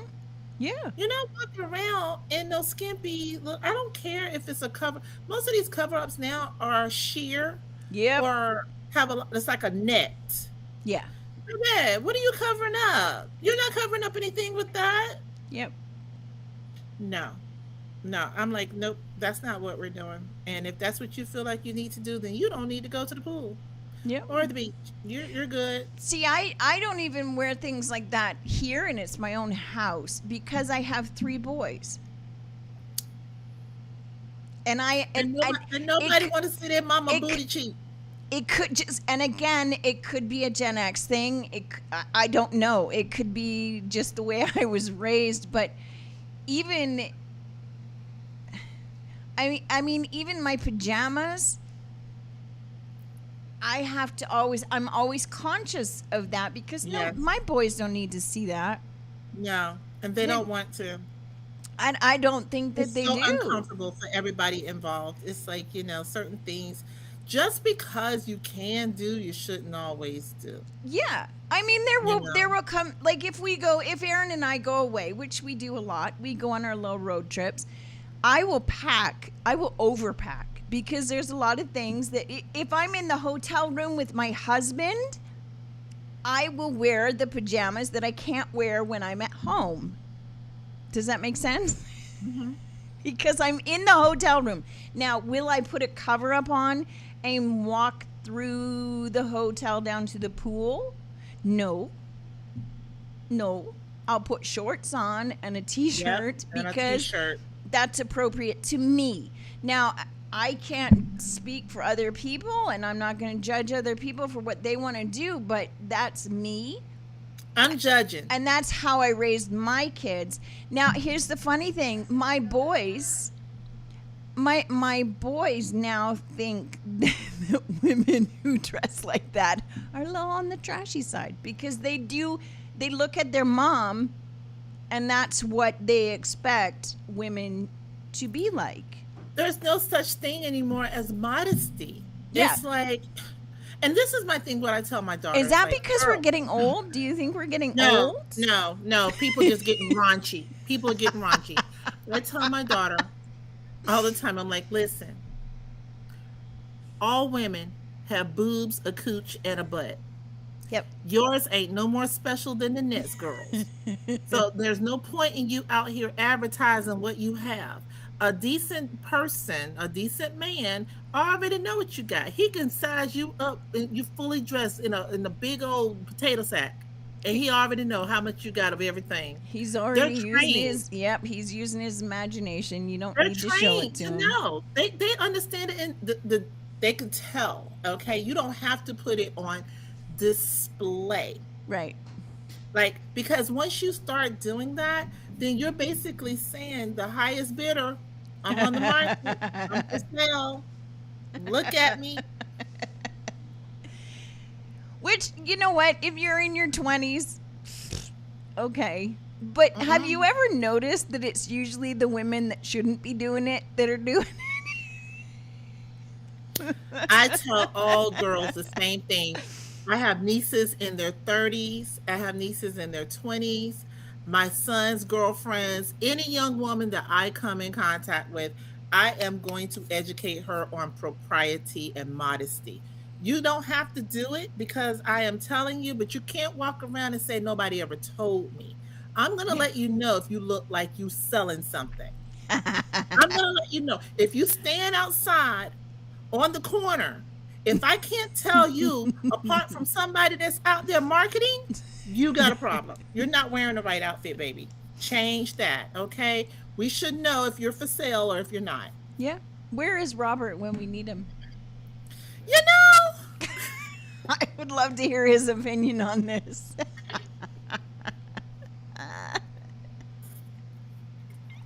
but you know what? Too many girls are watching videos And I'm not blaming it on all the videos that are out there because we grew up with Madonna. So, I mean, you know, hey, you know, we grew up with Madonna. Yeah. But they're watching too many of these young women performing with nothing on. Yeah. And in their minds, they're like, oh, but it's a costume. Okay. When you see these women out, they are in costume. This is their job. It's their job to look like this and to wear these things. Mm-hmm. But if you ever watch them in their own personal spaces, when they just jump online and they're doing a live and they're just at home, they don't have all the makeup on, they have on big old t-shirts and baggy pants because that's what they wear. Mm-hmm. But they understand in order for them to perform and draw the crowds, you know, they have to wear the costumes. Yes, but that doesn't mean that Cher the average person does. Right. Cher wore the costumes. I mean, she was probably one of the starts of the scantily clad costume. Madonna wore the costumes. You know, it's their image for work. It's their work attire, right? But these girls, think, oh, I can wear that to school. I can wear that to prom. And then they want to get upset. The parents want to get upset. How dare you single my child out and send her home for not wearing appropriate attire to school? Girl, are you serious right now? Your daughter's drawers were showing, okay? We can see her butt crack. What are we talking about right now? You're mad? We're mad with you. Yep. We're mad with you because what are you thinking? Letting her leave the house like that? I think it's a generational thing. That's what I think. Honey. Or it could. I mean, there's a lot of. I don't know. Some people have said it's people who don't have any money and they dress like that. Bullshit. No, it's not bullshit. It. That's not it. That's got nothing to do with it. Because I've seen people with a lot of money that do the same thing, and I've seen people that have no money and they dress completely appropriately. Completely different. Yes. I'm going to tell you this, though. I'm going to blame a lot of these designers out here. Because my daughter, 13, we went out looking for formal wear. You know, she has to do the pageants. Right. She wanted to go with a different look. She didn't want the big old ball gown looking like Cinderella this year. She wanted something a little bit more, you know, maybe like an A-line dress. Okay. We went to at least 9 formal wear stores. Every gown that is considered prom or, you know, something like that, the style now is this sheer bodice with the boning in it. It looks like a corset. Okay. The tops are cut like corsets and you see the boning in them and it is sheer all around like you're wearing your underwear. And then it's cut real low in the back, so the back is all out. Then I have the high split up the front, so I mean, one of those dresses was split so high it was up to her cooch, and I was like, "What in the world?" And my daughter is 5'9.5". We have to sew. We have to actually get these dresses, add fabric paneling to them, have the split sewn up at least to her knee, and it's like a lot of alterations you have to get after you spent $800 on a gown. But this is it. They have these dresses in every color, different variations of the same style, but the bodice is sheer. I saw one that just has something that covered your nipples. What? And you're selling this for prom. It's listed as prom wear. What? So yeah, I have to blame the designers because what are y'all doing? What are you saying to young girls who are going to prom and going to these formal events that this is the only thing they can choose from in formal wear? And then when they select these gowns and they put them on, they either get turned away at the door at their prom because it's exposing too much, right, or they get dragged on social media along with their parents for allowing them to wear these things. Well, why There's are the nothing parents out there letting them? Why are the parents allowing them to buy these dresses in the first place? because there's nothing out there. You either gonna wear that or you're gonna wear your grandma's bridesmaid's dress. When I tell you there's nothing out there, girl, I was so pissed. Wouldn't it be easier to have something made then? You would think. You would think. I mean, But I mean, if you're buying the dress and then you're buying the dress and then you're having so many alterations done, wouldn't it be easier just to buy the material, the pattern, and give it to a seamstress and say, here? well, when you buy the yes and no. Yes and no because now the seamstresses nowadays you're either going to end up paying thousands of dollars for the dress to Oh, have it made. okay, Okay, there are no more $200, $300 dresses to be made. They're not doing that. okay, So you're going to pay thousands of dollars to have your gown custom designed for you, custom made. Because that's what it is. It's a custom made dress. I've had a couple of seamstresses tell me, buy the gown that she likes, and then we'll alter it to your specifications. That's less expensive. It might cost you $300, $400 for us to do that. okay. But that's still $1,200. The gown is $8. Yep. Alterations is $4. $1,200. Either way you look at it. Wow. Wow.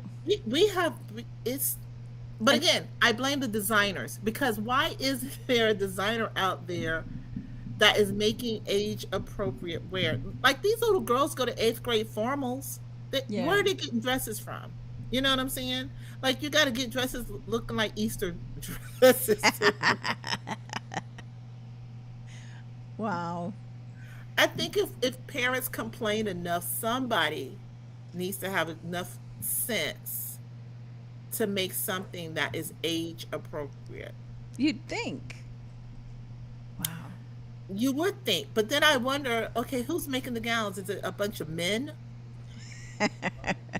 Probably. I don't. Maybe. I think so. I don't know. I mean, Men love making women clothes and making them wear the craziest stuff. I think as a woman, we would have sense enough if we're the designer to make two types of, gowns, yeah. more modest and something sexy. But you should not have to dress sexy at 14, 15, or even 17. No. If that's not your thing, you should not be made to dress sexy at 17. You just shouldn't. No. Anyhow, that's my rant on the gown thing, and we still don't have a gown. Oh, no. How many do you need? I only need one main gown for pageant. She needs other outfits for other things, so we got those. We just don't have a gown. Wow. I don't know. I'm gonna find one. We found one that we really like, but it needs a lot of alterations. We have to cover up a lot of stuff. So Gotta cover up a lot of stuff. we do. You do.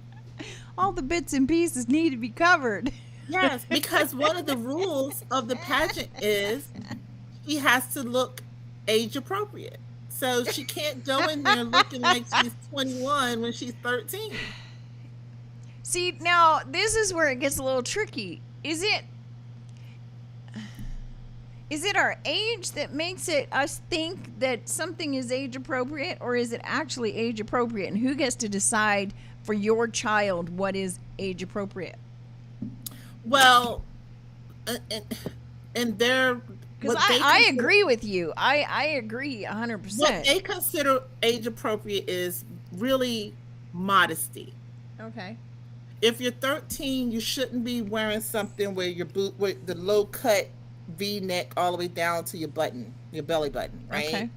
You shouldn't have so much skin showing.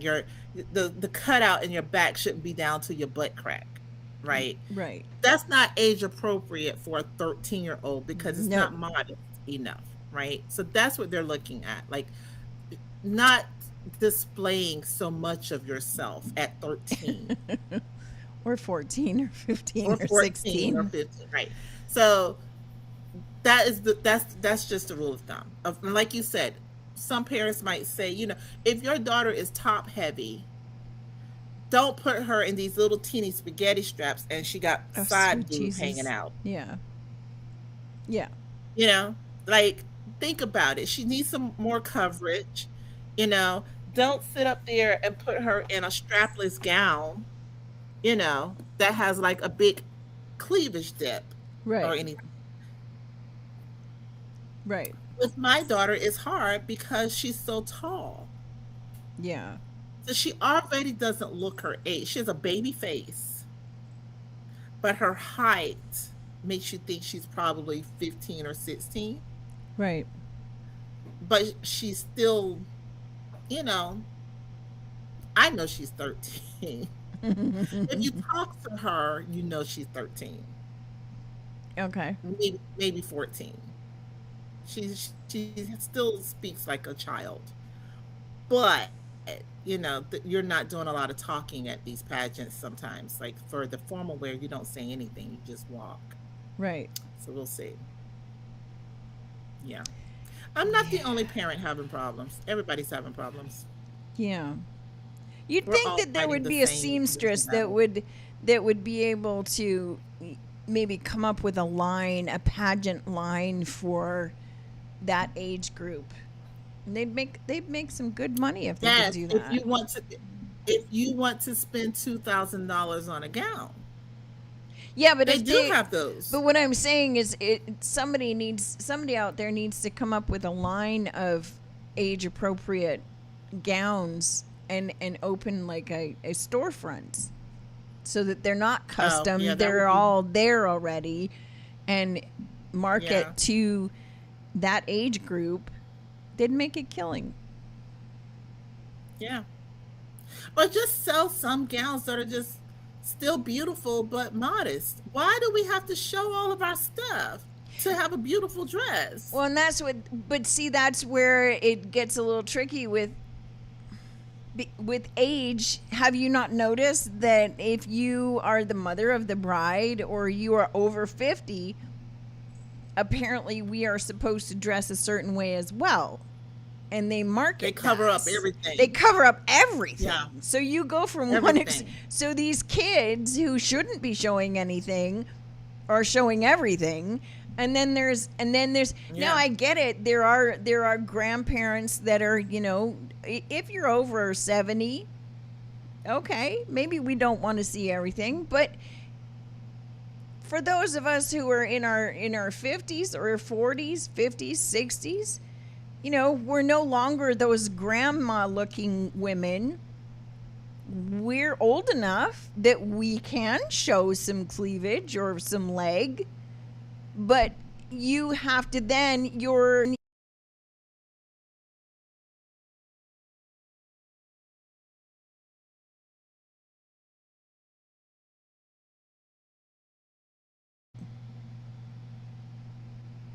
which is kind of ridiculous.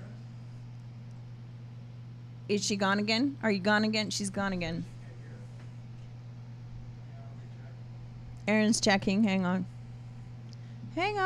Again, we're live. Sometimes this happens. Sometimes. Hello.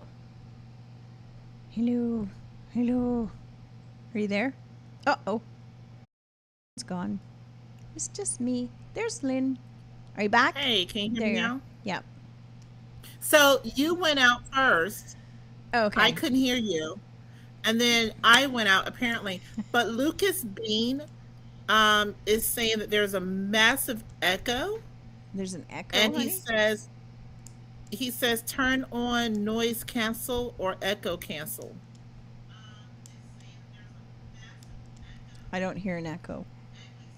You hear an echo? Well, I don't hear one either, but apparently What is they're he hearing watching it on? Do you know? TikTok. TikTok. On TikTok. He's on TikTok. Okay. Okay, we'll deal with that. Yeah. Okay, so what part did you hear? I was talking about for us in our age range from 40, we'll just go from 40 to maybe 65. Our generation, we don't look the same as our mothers did in that time period. So now our choices are either wearing the gowns where they show everything, or you wear a gown that shows nothing. But Yeah. I don't mind showing a little bit of cleavage. I don't want to show all of my cleavage, but I mean, also don't want a slit that goes all the way up to my hoo-hoo. But Right. I'd like the option. I don't want to have to cover everything up Yes. and feel like a grandma. It's the options. It's the options that we lack. Because even the dresses that are more modest, they're so 1985 bridesmaid Yeah. style. It's like, what? Yeah. Why are you even still selling this style of dress? It's just so, But I've noticed that you know- if you look at even summer dresses right now. Oh, I hear that echo. Summer dresses now are the same thing. Like, you either show a lot of cleavage, a lot of skin for these summer dresses, or it's got big puffy sleeves that go up to here like it's 1985, and they've brought back those great big balloon sleeves with the sweetheart neckline, and then the ruching underneath, like the waistline, but it's a little higher up. Yes. That's not comfortable in the summer. Like the peasant dress. Not in the I think summertime. it's called the peasant dress. It is, but in the summertime, No. are you kidding me? You want to put all the Yeah. fabric under my boobs on my rib cage? Get out of here! I'm not buying any clothes this That's summer. why I say I think men are designing this clothing. They don't have to wear the crap, so they don't know what to do with it. They just want to make what they find appealing for us to wear, and it's like, So and they I don't find that care appealing? If you, Ugh. I guess, if you could push up and pronounce the boobs, yeah, I probably do. Okay. My thing is this: I don't think men should be making our clothing, designing our No. clothing, because No. unless you can wear a bra, Yeah. and I'm not talking about the guys who dress like want to take it around for a spin. I'm not talking about that. But even them, they don't understand our sorrows and No. our pain and what we really need. Yeah. I It'd agree. be nice if Vera Wang came out with a line of dresses for young girls. Yeah. How old is she now? She's like 80 something, maybe. I don't know. Is she? But that would be nice. I don't know. Is she that much older than we are? I guess she is. She's been doing I it don't for a know. while. Don't make me lie. I don't know. I'm going to look it up. Vera. I think she's in her like 60s maybe. Okay. Nope. Oh my God. Nope. She's born in 48. What? She's born in 48. Ooh. Vera She in her Wang. 70s? And 1948. She is 77 years old. Holy shit. I had no idea. That makes okay, now I am old because I didn't think she was that old. I know. But she is. She's old. 77. Damn. She looks good, though. She does. Yeah. But yeah. I think when there is a point where all women look really good except for the white ones. It is what it is. We just need a little more work. It's not fair, but it is what it is. I think if you guys did not stay in the sun so much Yeah. when you're young.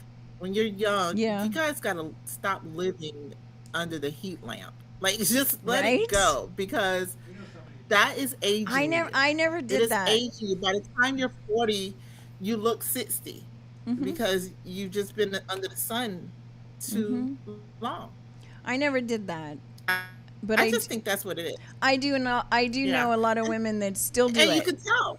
They still do it because they think it covers up the wrinkles. Well, because they figure, okay, well, if It does not. all these Like other more. women who have darker skin, you don't see their age, you don't see their wrinkles. So I'm gonna go and I'm gonna go out in the sun and I'm gonna I'm gonna alter my skin color.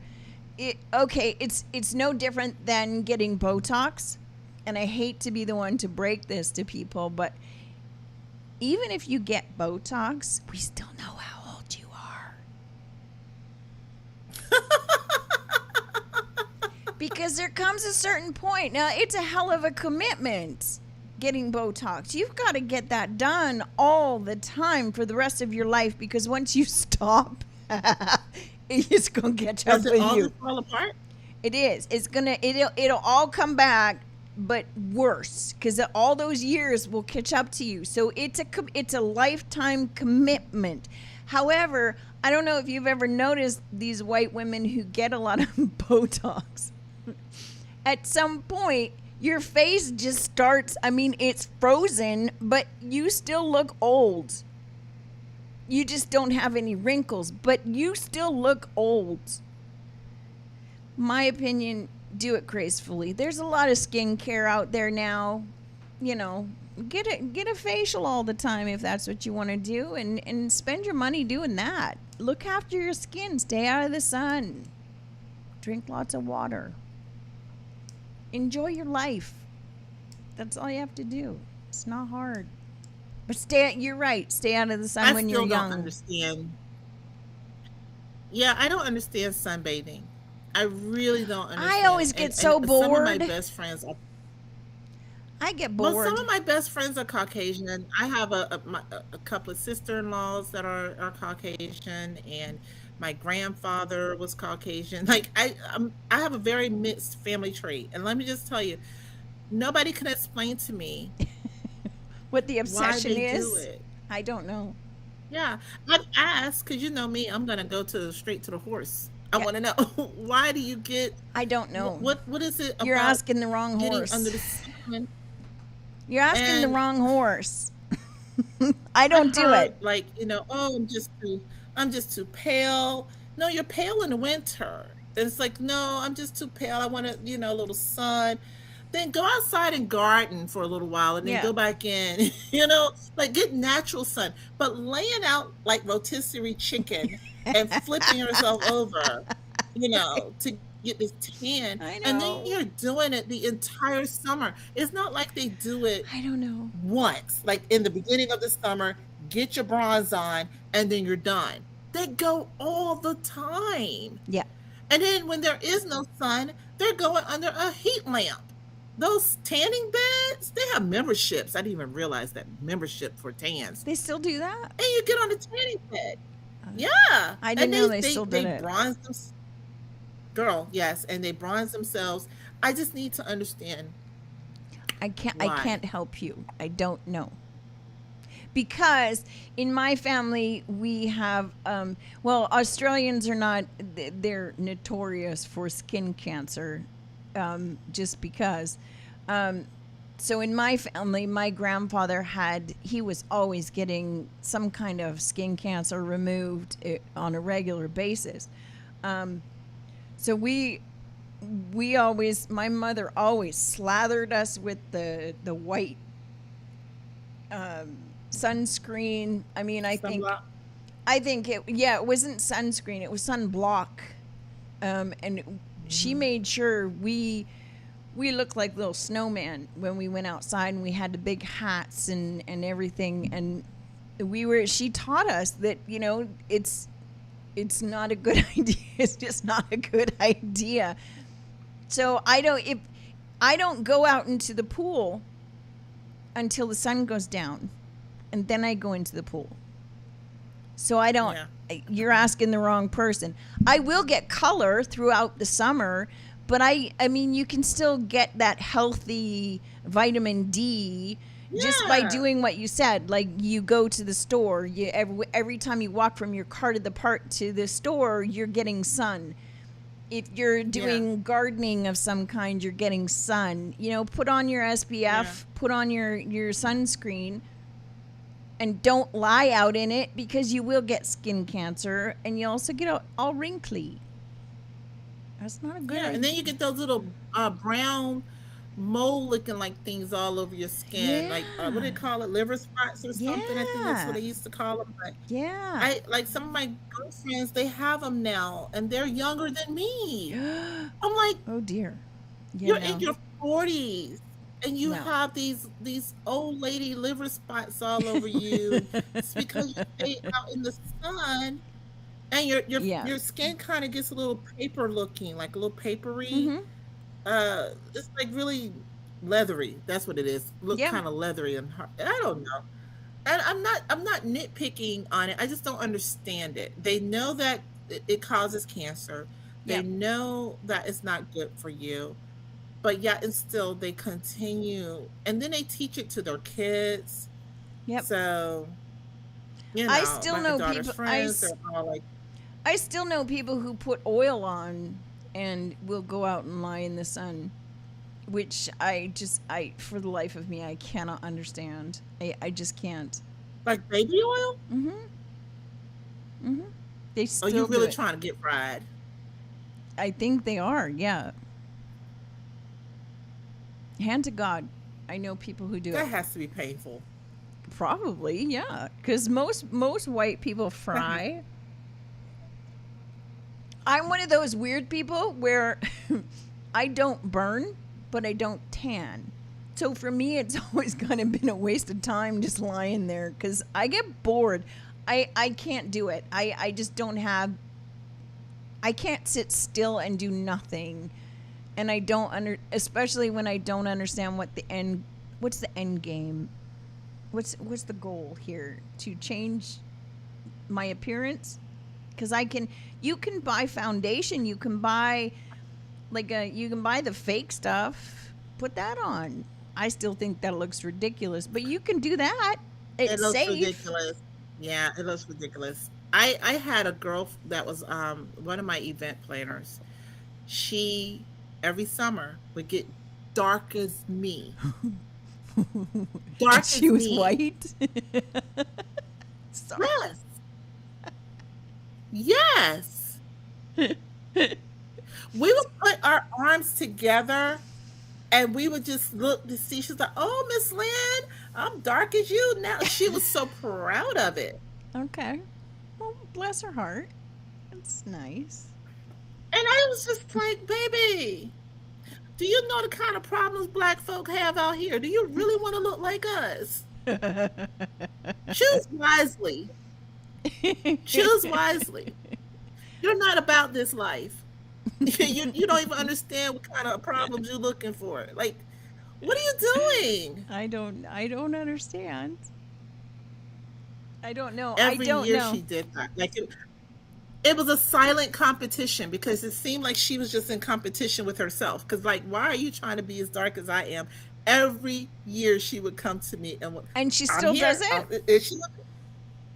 She still does it? She doesn't work with me anymore. She doesn't work with me anymore. She left 3 years ago. Okay. But up until then, yes. Yeah, she worked with me for 8 years. And for 8 years. Wow. I mean, you have to admire her commitment. That's a lot of tanning. That's a lot of tanning. All that will happen to me is I'll just get more freckles. And then I suppose once they all join up, I'd change color. But I don't see, like I said, I don't see the point. I just don't. I don't go outside in the sun unless the sun is going down. And then I'll go outside. Well, if anybody can explain why people like to get tans, I would really want to know. Let us know. I will ask some people. I will ask them. I know a few people that I can ask. But I ask the same thing. Like, why? What are you doing? Why? Because in my family... And my thing is this. Go ahead. Go ahead. In my family, We've got the original Aborigines, but my brother has married a Hispanic from Colombia, and she's one of those women. She likes to tan and get darker than she is. She's already tan. She likes to be darker. I've never met her, but I've seen photos, and in each photo, she is a different shade. His previous wife was the same. She was also from Colombia. Living on the border of Mexico, we knew a lot of women that were Mexican, and they did the same thing. So it's not just white women. It is also other ethnicities. And I don't know. I don't know whether it's because I have to say, I have met some black girls who say they tan. Really? They go get a tan. Okay. Yeah, and that's what I was like, what is wrong with you? What is wrong with you? Okay. Is this a fad? Is it a trend? Because you obviously know you don't need to tan. That's just, you don't need to tan. So why are you? Well, it evens out my skin tone. Lies. It evens out your skin tone? How? That was what she said. How? Girl, don't ask me. Because the sun doesn't know what parts of you need to be dark and what parts don't. It When I tell you the stupidity that comes along with that. See, now I'm thinking logistically. Like, how do you do that? How do you have to sit like? But you know how I know people are stupid when they speak against something and then turn around and go do the thing that they speak against. People speak against black or dark-skinned people. So like even black people can have colorism, right? You can have colorism within your society. Hispanics have it, black people have it. White people have it. So the darker you are, so if you're dark, it's like, oh, you're so dark. You know what I'm saying? Or if you're too light, oh my gosh, you're so light. You're right? so pale. So there's colorism. Yeah, we get it. Right. So, but then you turn around and you're either going to bleach your skin to be lighter, or you're going to darken your skin to be dark as the people that you're talking about being so dark. And it's usually the people who are talking about it that are doing it. Yeah, I know. It's weird. I was actually thinking the same thing. I was thinking, a lot of the people that I've seen on social media that are speaking up against certain things and some of the racial terms that they use, and it's very obvious they are actually some of the ones who are altering their skin color to look exactly like the people that they are talking about. And that's not just black people. So that would be Hispanics, because in Hispanics come in all different shades of color too. So they do. So I find that's very interesting to me, and I would love to sit down and talk to some of these people because it fascinates me. Like, how can you say what you're saying and look in the mirror at the same time? Why are you doing what you just said you don't like? I don't understand. I'd like somebody to explain it to me because it does not make sense. It does not. That to me is on the border of mental illness. But I've never really heard is. anybody say that I did it to even my skin tone. In my head, I am still trying to figure that one out, and it's going to be in there now for a while. Trying to figure out That's what that child said to me. Because your shoulders are going to be different, your elbows are going to be different, the inside of your arm is going to be like. So do you sit like this? Are you trying to even like the inside and the outside, like your armpits, or you got to get your rib cage? You got to get. I mean, like, is that what you're doing? You're lying out there and you're just moving, like you're looking at your body and saying, "Oh, I need this tanned." And you stay there for how long? Do you know how long you have to do that for? Is there a time limit? Do you set a timer? So basically, you're right. They are like a rotisserie chicken. They do set timers though. They do. They're like, oh, I'll lay on this side for 15 minutes and then I'm gonna flip over Okay. and lay on the other side for 15. They do. They set timers. They do. Okay. That's just weird. It's just weird. I don't do that. I don't know. I don't know. I do know people who do it though. So I mean, and if it makes you happy, I guess have at it. I don't have time. I tell my kids all the time, I don't have a problem with you you're gonna make your own decisions in life. My thing is this: understand and be able to articulate and defend your decisions. Mhm. Yeah. Don't make decisions blindly, not even understanding why you're doing something. Justify your actions. You need to know why you're doing it. You need to know exactly why you're doing it, what the benefit is for you, Yep. why it's so important for you to do it, and how firm are you in your position. Because I am not trying to raise any dummies out here.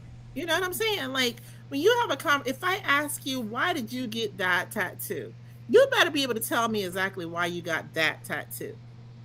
Oh, yeah. Bless her heart, my niece got a tattoo. It is in Mandarin. Okay. Is she Asian? She don't speak no damn Mandarin. Okay. So I asked her, I said, so how do you know what it says? Oh, I told the guy at the tattoo shop what I wanted it to say. Does he speak Mandarin? Oh, I don't think so. Then Girl, how does she know he it says coulda what it put- says? I said, he could have tattooed I'm a dumbass on your back and you wouldn't even know it. Yep. Possibly, yeah. He wouldn't know it, you wouldn't know it, but people are going to be laughing at you.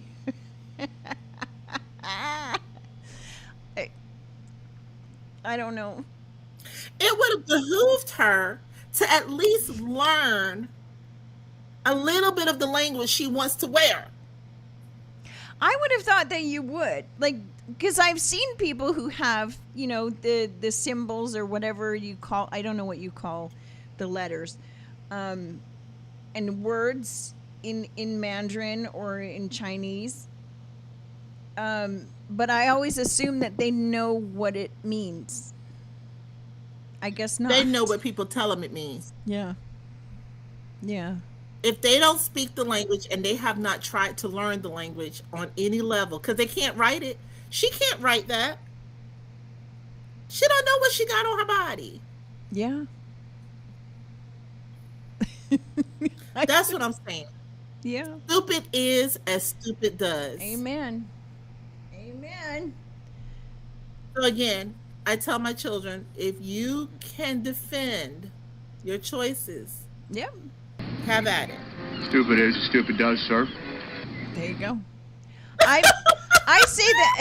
I say the exact same thing to our kids, and I raised them the same way. If you can justify your actions and you can explain to me why you have done what you have done in a way that I can understand, then you can do whatever you want to do. Because you That believe part. in, if you believe in something that much, then you better be able to defend it and Yep. explain it, like dumb it down so Yep. I understand. Because if you can't do that, then you're the dumbass, not me. That just basically is Exactly. what it is. Exactly. It's no different than can't- if you're gonna lie to me, make it a damn good story so I believe you. Because if I don't believe you, I'm gonna know you're lying to me. So, and even if I do know you're lying, at least make it worth my time to listen. Make it a good story. Make it a good we're Irish. Make it a good story, damn it. Look, at least research your lie before you tell it. Right? Make sure It's your not that lie hard. cannot be debunked. It's Okay. not that hard. Wow. Because there is very Yeah, little. yeah. I have two brothers and a sister. There is very little And I have 4 kids. There is very little that I have not heard or seen or done. So bring it. Go ahead. Yep. Hit me with it. I will listen. I will listen every time. I can't guarantee I won't laugh at you. But I've said the same thing to Aaron. And he's not very good at lying at all. But I can tell when he's lying, I'm just like, okay, you got to do better than that. You got to do better than that. Come on now. Because if I can see through it, I'm not going to believe you. So I think that should be life lessons, is if you're going to lie to somebody and tell stories, at least A, make it entertaining, B, make it interesting. Because otherwise I'm not going to listen. So what do you have coming up this week? Anything fun? No, my life is not fun. No? We're launching our app this week. Oh, yeah. We are finally ready to launch. So we're going to, and I believe we are launching, we just finished the food truck part. Finally. Nice. So Aaron will be able to get some sleep. And I'm going to actually try one of the food trucks, I think, this week. Right, Aaron? Yeah, you've been on this whole food truck thing, how you don't want to try it, and you're just like, I'm going to do it. I'm going to be brave, and I will do it live. I believe we're doing it live. Yeah, and it's going to be like... and we have the name of the food truck. This guy does burgers, I think, which seems safe. Seems safe. No, I was going to say, that's no fun. Listen, if you're going to dive in, do a taco truck. A taco truck? There's one around the corner. We actually talked to them, and they weren't very nice. She wasn't very nice. I don't know the name of the taco truck, but it's just around the corner from us, and she was really rude and not very nice. So, Johnny Vegas Street Eats is where we're going. Do you want to put the picture up? Johnny Vegas Street Eats is the truck that we're going to be going to see. And he's going to help us promote other food trucks and his food truck. And he's on TikTok. And he's in our TikTok agency. Johnny Vegas Street Eats. That's what it is. Aaron's going to put a picture up. There it is. So we will have that on the app, and you'll be able to see, where he is, Lynn. Okay, Johnny, he's kind of cute.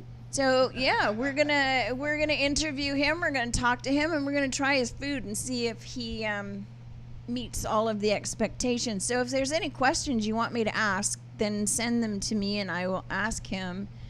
Because I've never, like I said, everyone seems to be very shocked that I've never eaten at a food truck before. But like I said, I grew up in the country, and then I was too busy doing other things. When food trucks became a big thing. I know when I lived in London, they had food trucks that sold, most of them were Indian food. And these trucks would pull up outside of all the nightclubs. And so they would get all the people who'd been drinking. And apparently when you're drinking, Indian food is a good idea.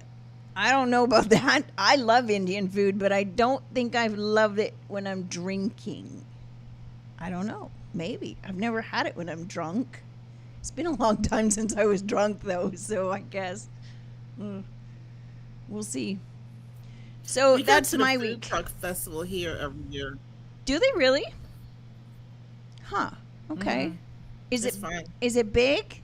Like a really big one? Yeah. Okay. Well, they have about 50 different trucks out there. That's a lot. Yeah. That's a lot. It is.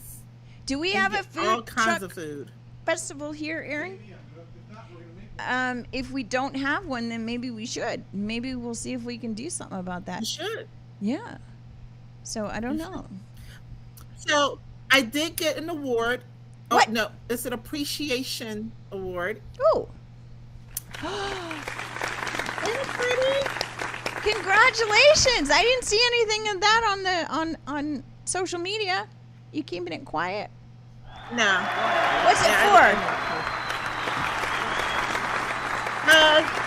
One of my clients that I do their events for them every year, Yeah.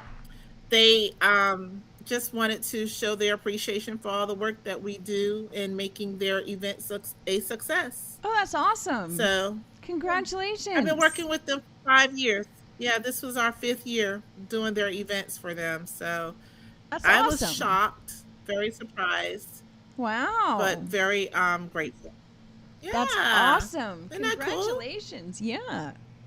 Aaron, It was really nice. show Lynn my picture. My picture came in. What are you doing? Of Yeah, the actual picture. This is a photo that I took that I had done in a canvas for my birthday. You gonna take it out of the... You want to take it out? I don't know if you can see it or not. It's very big. Oh, that's nice. Is that your parents? This is my parents. That's my mom. And my Yeah, dad. It's very big. that is nice. Where are they? That's on the Queen Mary Okay, in Long Beach. very good. The Queen Mary in That's Long a big Beach. photo. I've had a couple of my photos done. And I've got 2 photos that are in 2 different books that are coffee table books that my kids bought for me for my birthday. They haven't arrived yet, but when they do, 2 of my photos. There's 1 in each book. So my photos are now in books, which was a goal of mine last year to have a photo Nice. in a book, a coffee table book. So, hey, those should be arriving sometime next week, I think. But for my family, ships are very big. Not necessarily for happy reasons, I guess. From Ireland to and Scotland and England to Australia. Some of them went voluntarily. Most of them did not. So, but they all went on ships. And then when my parents, Sounds like my people. not always voluntarily. In fact, I have a transcript, which is I'm going to also get framed, I think. I have a transcript that I found in Ancestry that was written by one of my ancestors who was sent from Ireland to Australia. She was working as an upstairs maid in London, and the lady of the house gave her some clothing and some other things that she didn't want anymore. And then she went away. She went to the country for the week. She went out to the country for the weekend. And the downstairs maid, who wanted to be the upstairs maid, ratted on her and called the police and told the police that she had stolen these items. And the police went to her home and found the items and arrested her. When she stood trial, she kept trying to say, I didn't steal these things. The lady of the house gave them to me. Well, back then, they didn't have phones or anything, obviously, so they couldn't get a hold of the lady of the house because she was out at their country house. And the man of the house didn't know anything about it, so he just shrugged his shoulders and said, I don't know what she's talking about. She must have stolen them because they're not hers. And that was it. There was a whole transcript of her trying to defend herself. But they didn't want to wait for the lady of the house to come back to London. So because there was a ship leaving. So they basically put her on the ship. And that was it. She was sent to Australia. She didn't do anything, but she was sent to Australia. So there's a couple of stories like that happened. And so for us, ships are very, very important. My parents both came to North America on different ships, and they met, and now we have ships are a very big part of our family life in Victoria. So my sister and my twin brother have taken over the business. So when my parents came last year to visit, they stayed on the Queen Mary with Aaron and I got that picture. So I'll have that when they're not here anymore. That was cool. So I thought that's kind of cool. That was cool. So when I see, have they seen it? Yes, and my mother will probably try and steal it. Okay. She stole my. Sure. She does that actually. She'll come into my house and she'll remove things from my wall, and then she'll just walk out the door, and I'll be like, wait a minute, that was Mom. Come back here. So she has a couple of my photos in her house that were not given to her. She stole them and put them in her suitcase. This one is too big, but she'll probably try. So, yeah. But that arrived the other day, and I'm very proud of that picture. That's a very good picture. So, very happy with that. It is. So that's I'm waiting for the books to come in, and we're gonna do the food truck thing. And I think other than that, it's pretty much the normal week. Busy. Yeah. Yeah. But oh, I know what I was gonna ask you. Do you know anything about mahjong? I'm on this mahjong kick right now, and I don't know why. The game? Yeah. I know it's an old lady thing, but apparently it's turning into some big trend right now, and I really want to learn how to play it. Do you know how to play? No. No? The look on your face is you No. have absolutely no No. interest whatsoever. No. I want to learn how to do it. I just thought it might be interesting to do. Apparently it's very good for if you have brain fog or you're starting to forget things. It's very good for cognitive and for memory loss. If you're having issues with memory, it helps with what? that sort of Maybe thing. I do play it. I do play mahjong. I do. Okay. Do you play it online? I have an app. Okay, I want to. Yeah, I have that's an what app everybody for keeps it. saying. They're like, "Yeah, I know how to play it. I play it every day on my phone." I'm like, "No, I'm talking about like there's 4 players, and you sit at the table, and it's like No. It's like poker. That's what I thought you were talking about. Yeah. I thought that's what you were talking about. I don't Yeah. have that. No. I want to don't have do to that. And I thought maybe because I don't have a lot of friends here, it might be a good way to meet some people if I started Do doing you really that. do you really want to meet people? Do you really want to meet Well, people? I thought maybe if I Really? am in control. No, not really. Not really, no. But if I'm in No, you control of the people that are, maybe there'll be 2 people that I like and Aaron can learn how to play too. I don't know. I just thought maybe it might be fun. I don't know. I like to learn new Get the app. things. Get the app. Okay. Get the app. I like to learn new things. Okay, I'll do it. I'll get the app. Yeah, but you're no longer a people person. I'm not a people person at all. Not even a little bit. No. Do you know we went to this thing the other day, and some people invited Aaron and I, they're friends of ours, for my birthday. They wanted to do something for me for my birthday, and I said, okay, fine, I'll go. Oh my God. Anybody who knows me knows, 1, I don't like to be the center of attention when I'm out in public at all.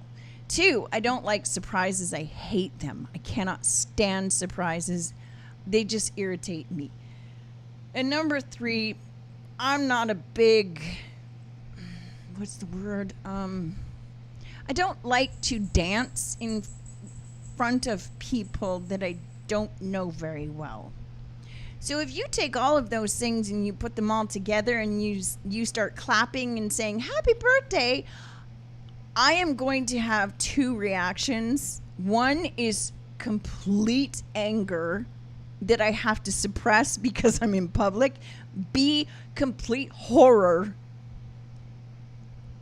I experienced both of those things because this was a party for someone else, but they included me, and then they decided to all of a sudden get the DJ to stop everything, and I heard it and I wanted to run, but I couldn't.